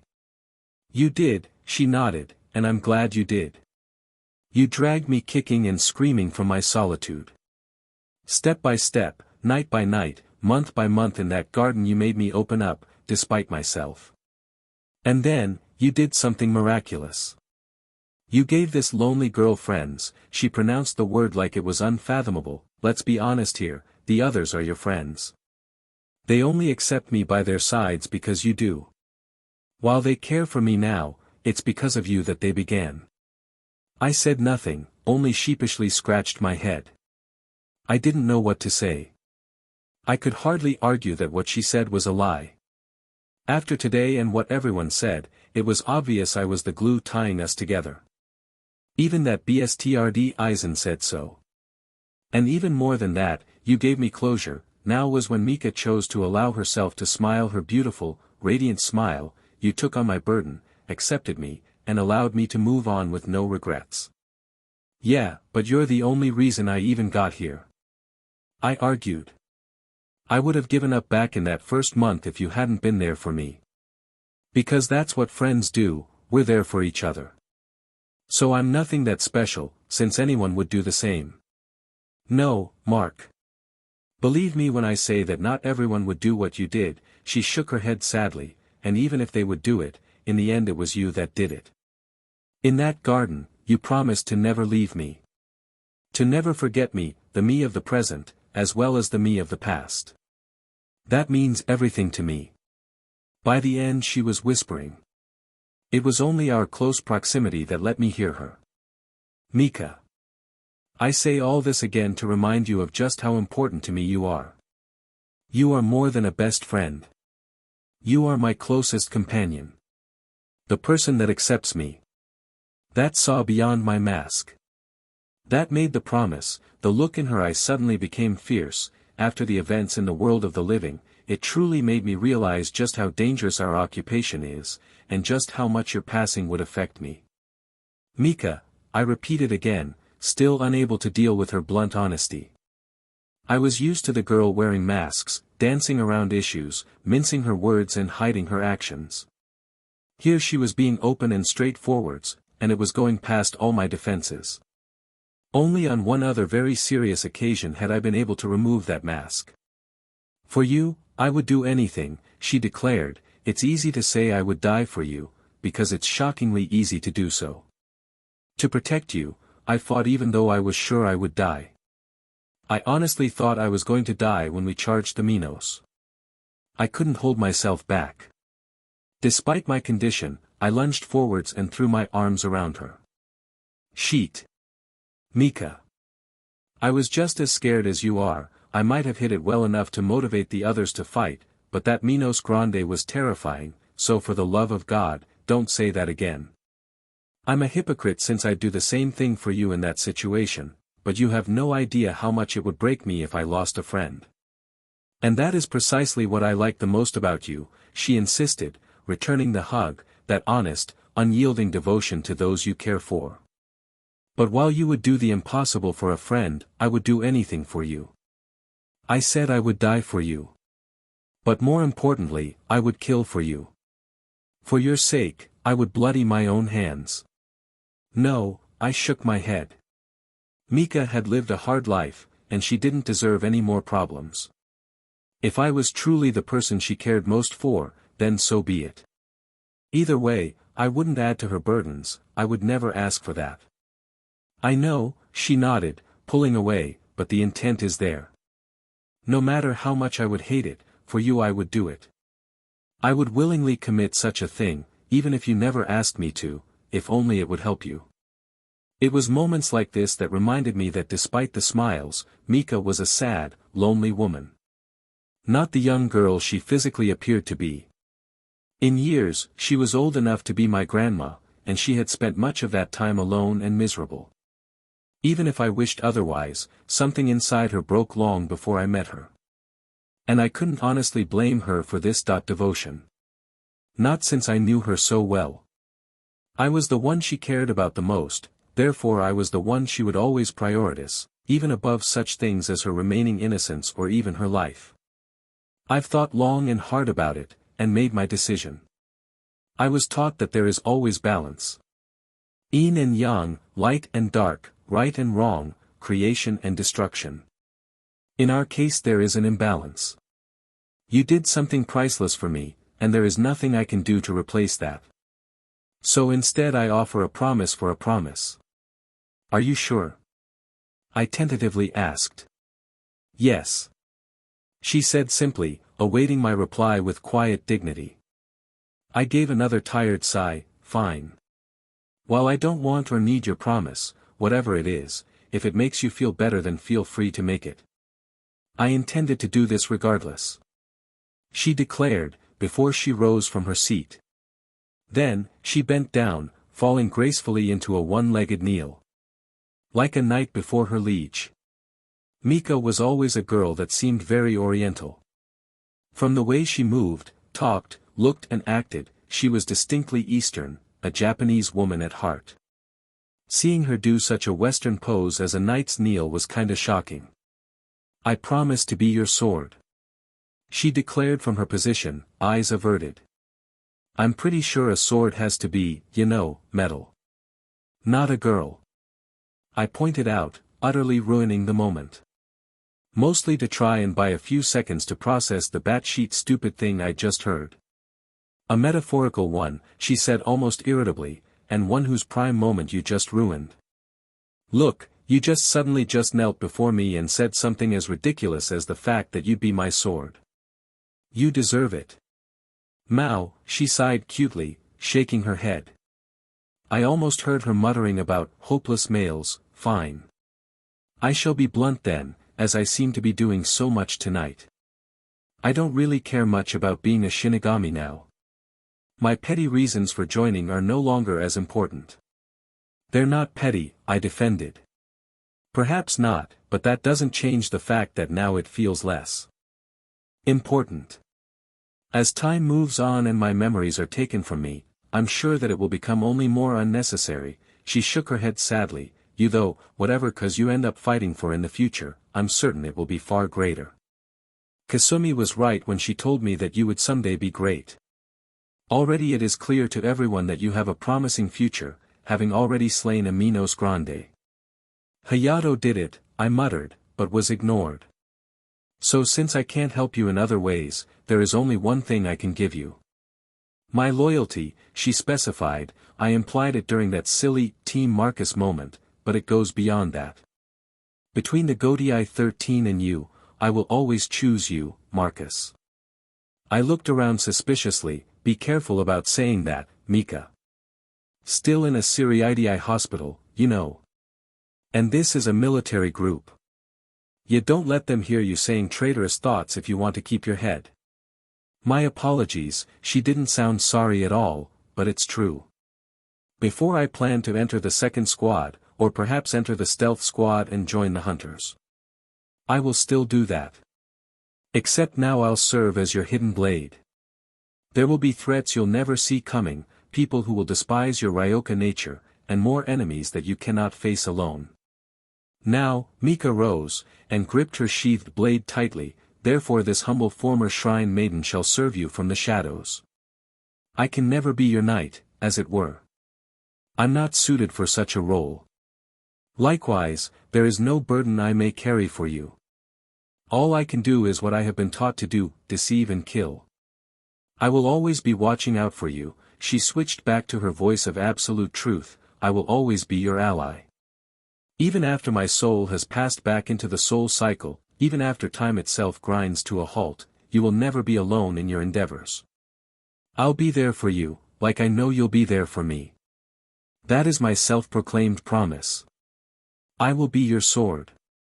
Despite everything, a fond smile slipped through. You know up front that I think this is stupid and unnecessary, right? She nodded. I know. I shook my head, and offered her my hand, offering a handshake to reaffirm the deal.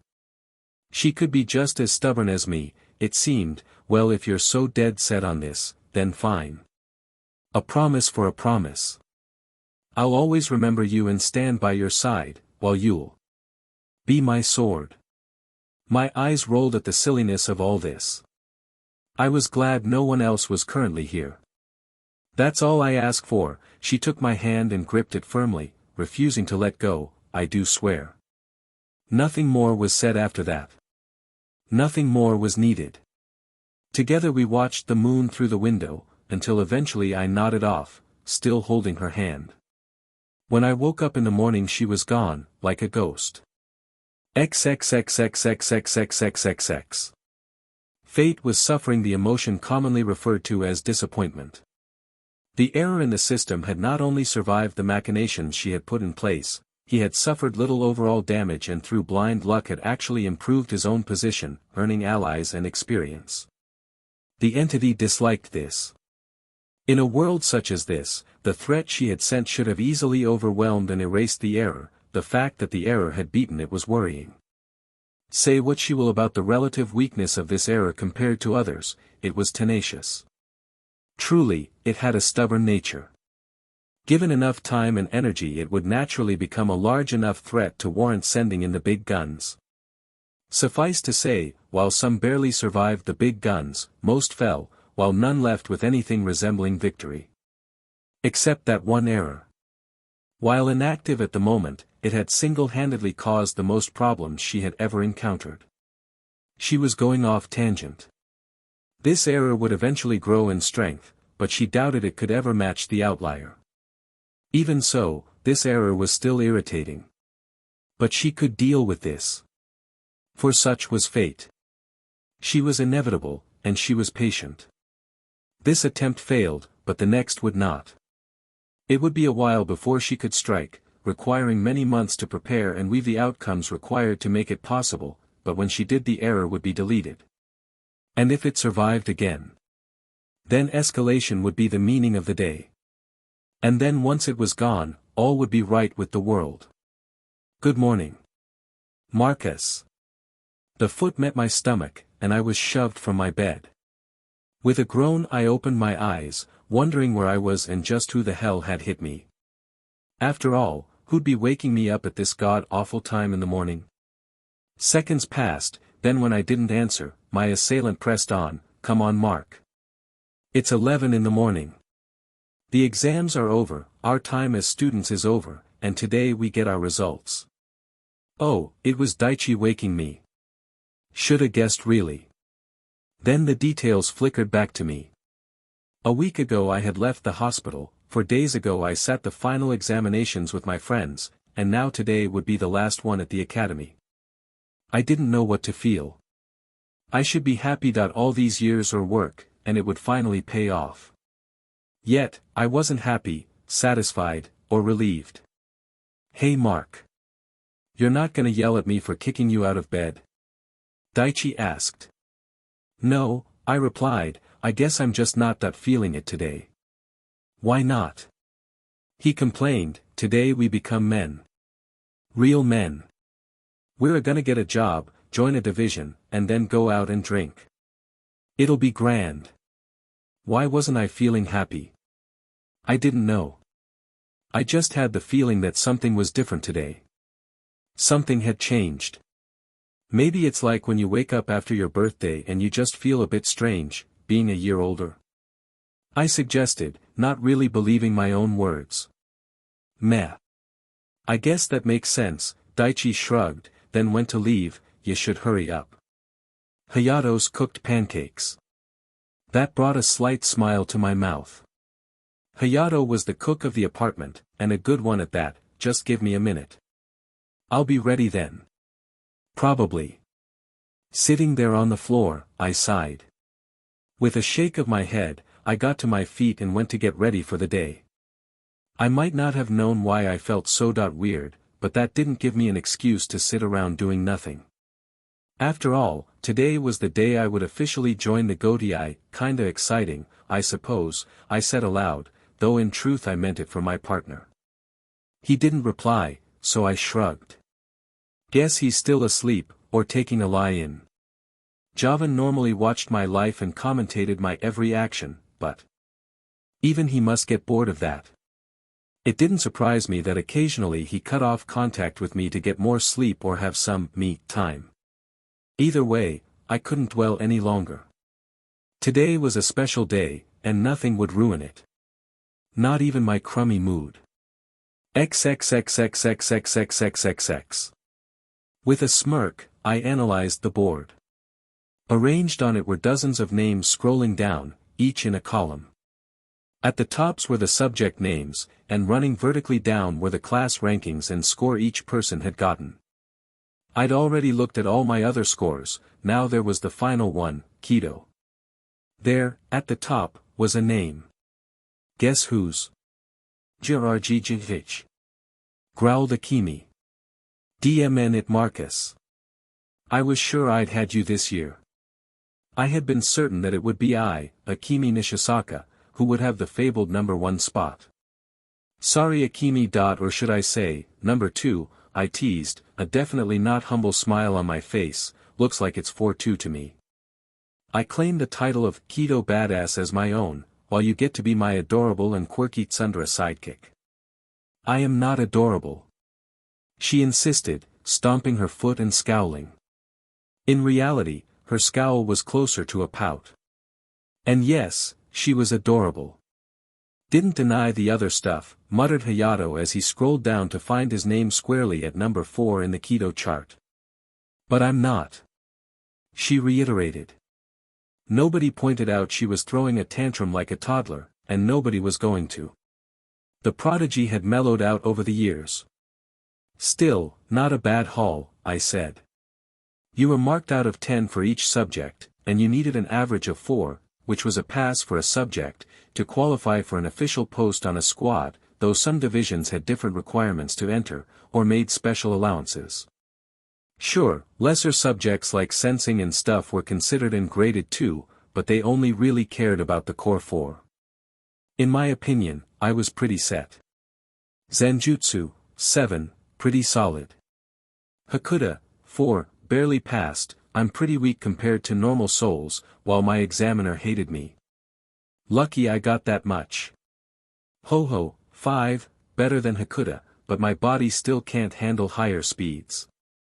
Keto, 10, hell to the yes. So yeah, I was set. Despite that bad feeling earlier, I was feeling, dare I say it, happy. Well, I'm off to apply now, Akimi said, ending our little meet-up. You peasants should get your forms signed too. With that, she turned on her heel and paced away, still fuming at her scores. Not that Miss 7, 1 8 and a 9 can complain. I'll see you later too, Daichi waved, grabbing Hayato by the shoulder to tug him away. This left me by myself in front of the board.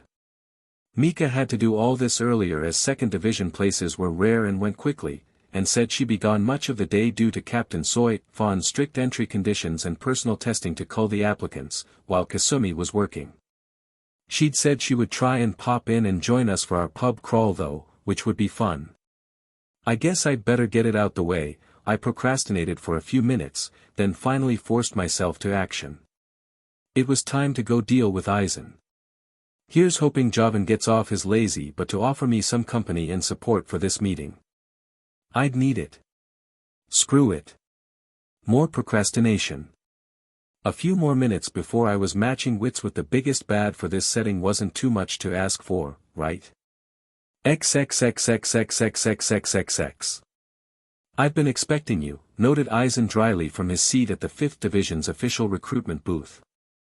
All across the academy each squad had set up a location for new graduates to register and join a division. Often the lieutenant or a high-ranked squad member would man the stall, but occasionally captains would do it to personally meet all their new recruits. I knew that Hitsugaya, Tosen and Yukitake did it, as well as Aizen. Yay me. Well, it's not like I could go apply anywhere else, I reminded him. I was the 5th squad's responsibility, and therefore I could only serve with them. True, he smiled that deceptively benevolent smile, any clue where your friends will end up? I raised one eyebrow, figuring he already knew where we were all going months before we actually decided. Still, I humored him, for appearance's sake, if anything else, Mika's entering the second squad, Hakimi's joining the stuck-up nobles in the sixth, and last thing I heard Daichi was still deliberating between the 7th and 13th. A little bird told me that the 11th squad snatched him up. Seriously? I snorted, they'd chew him up and spit him out like a bat. I dunno, steak. So sue me, it's hard to come up with witty retorts. Might have been better saying an old boot, the traitorous captain chided, still, my lieutenant is quite the reliable gossip. He only went off to apply, like, half an hour ago, I protested.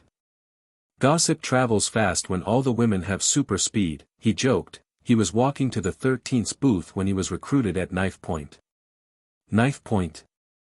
Literally, he nodded seriously, they weren't getting enough men, so Ikaku picked him randomly out of the crowd and dragged him to Lieutenant Kusajishi where he shouted at him to join and she pestered him to give in until Daichi caved, cried, and signed his name to get them to leave him alone.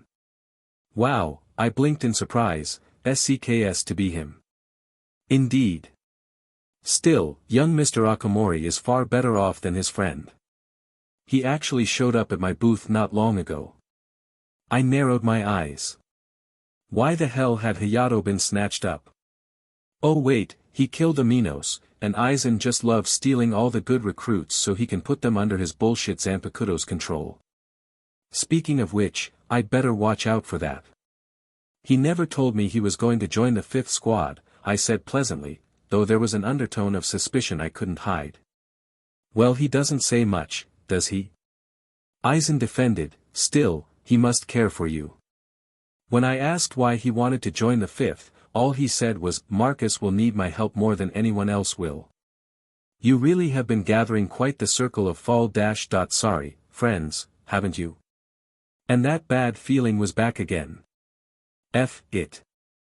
I'm not in the mood for this. It's supposed to be a happy day. I'm graduating, meeting up with my true friends, and getting blind drunk in one of the Siriidi's many bars as I'll finally be trusted enough to not be shadowed when outside the academy. Well, I might still be covertly followed.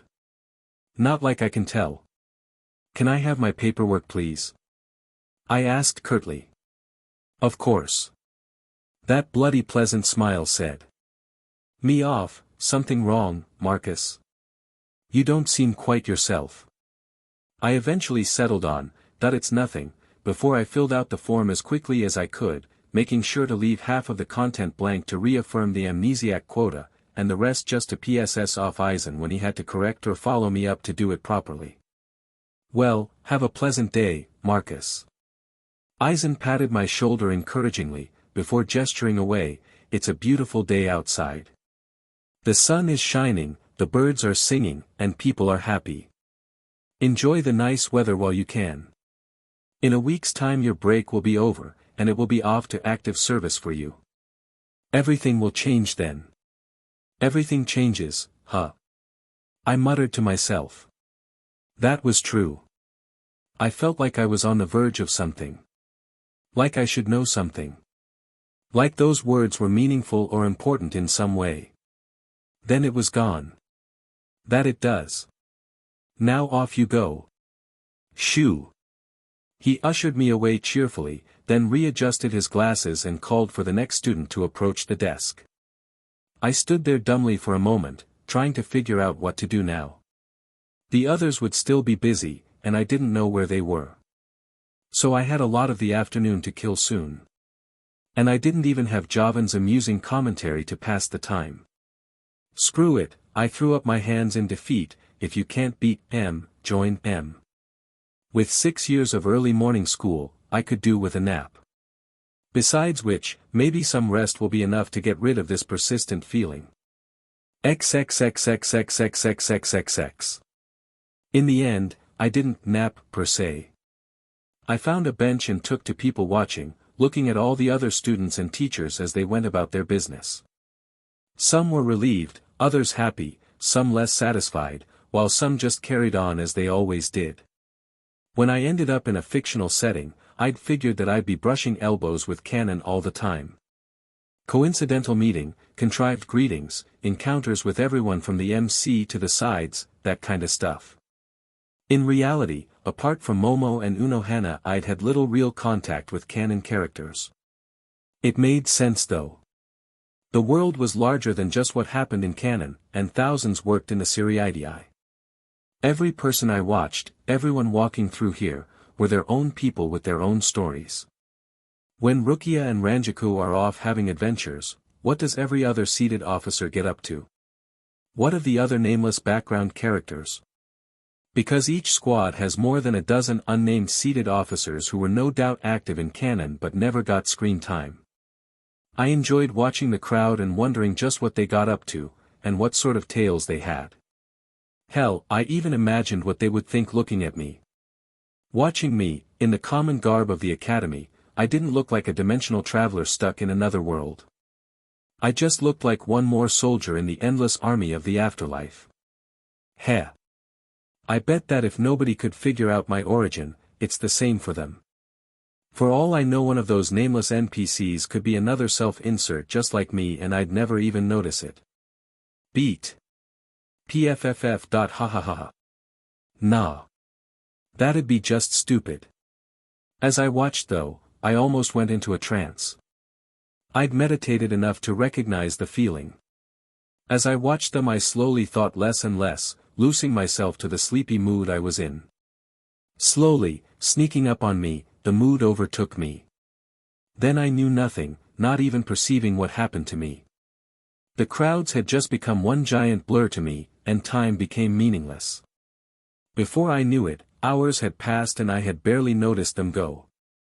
1 minute the sun was high above me, the next thing the sky was starting to bleed red.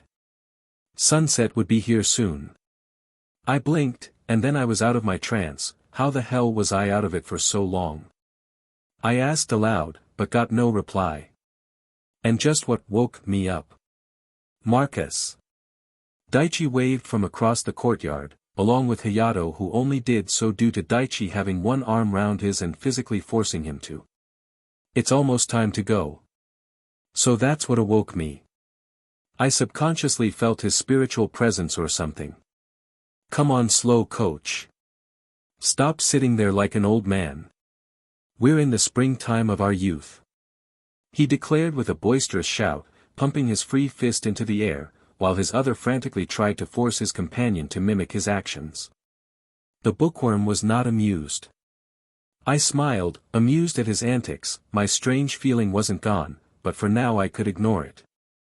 For them. Tonight would be just about a bunch of academy graduates having a good time. Sure, once you get off my lawn, you darned young'un, I drawled, rising from the bench. Where are the others? Haven't seen Kasumi yet, but she knows the bar we'll be heading to, so hopefully she'll meet us there. As for Akemi, dunno, he shrugged. As for Mika. Haven't seen her at all today, but I think we can all guess where she would be. Only one place would draw Mika away from our group, her garden. We'd be leaving tomorrow. I was sure she had to find someone to maintain it for her once she'd left. How's about you go grab Miss Smiley, while I find that Sundra? Suggested Daichi. I replied with a smirk, heh. Your funeral. Akemi was irritable earlier. Cutely irritable, but still irritable. She might not be first, but she can still set your womanizing butt on fire. He winced, don't remind me. Still, I, the mighty Daichi, shall make the noble sacrifice. You and Mika deserve one last gardening session. I didn't know my smile could get any wider. It could, thanks, Daichi. I'd appreciate that. I'd had so many memories at that garden. It would be wrong to not say goodbye. No matter how much my stomach was churning at the thought of going. No problems, meet back here in an hour. Sounds good. I nodded. See you back here, then. XXXXXXXXXX. I'd taken my time walking to the garden. With an hour, there was no need to rush. Right? As I got closer to where Mika would be, I couldn't help but feel a sensation in my gut tug at me. That feeling from before that it only got worse as I got closer. I couldn't tell why though. Was I nervous? I mean,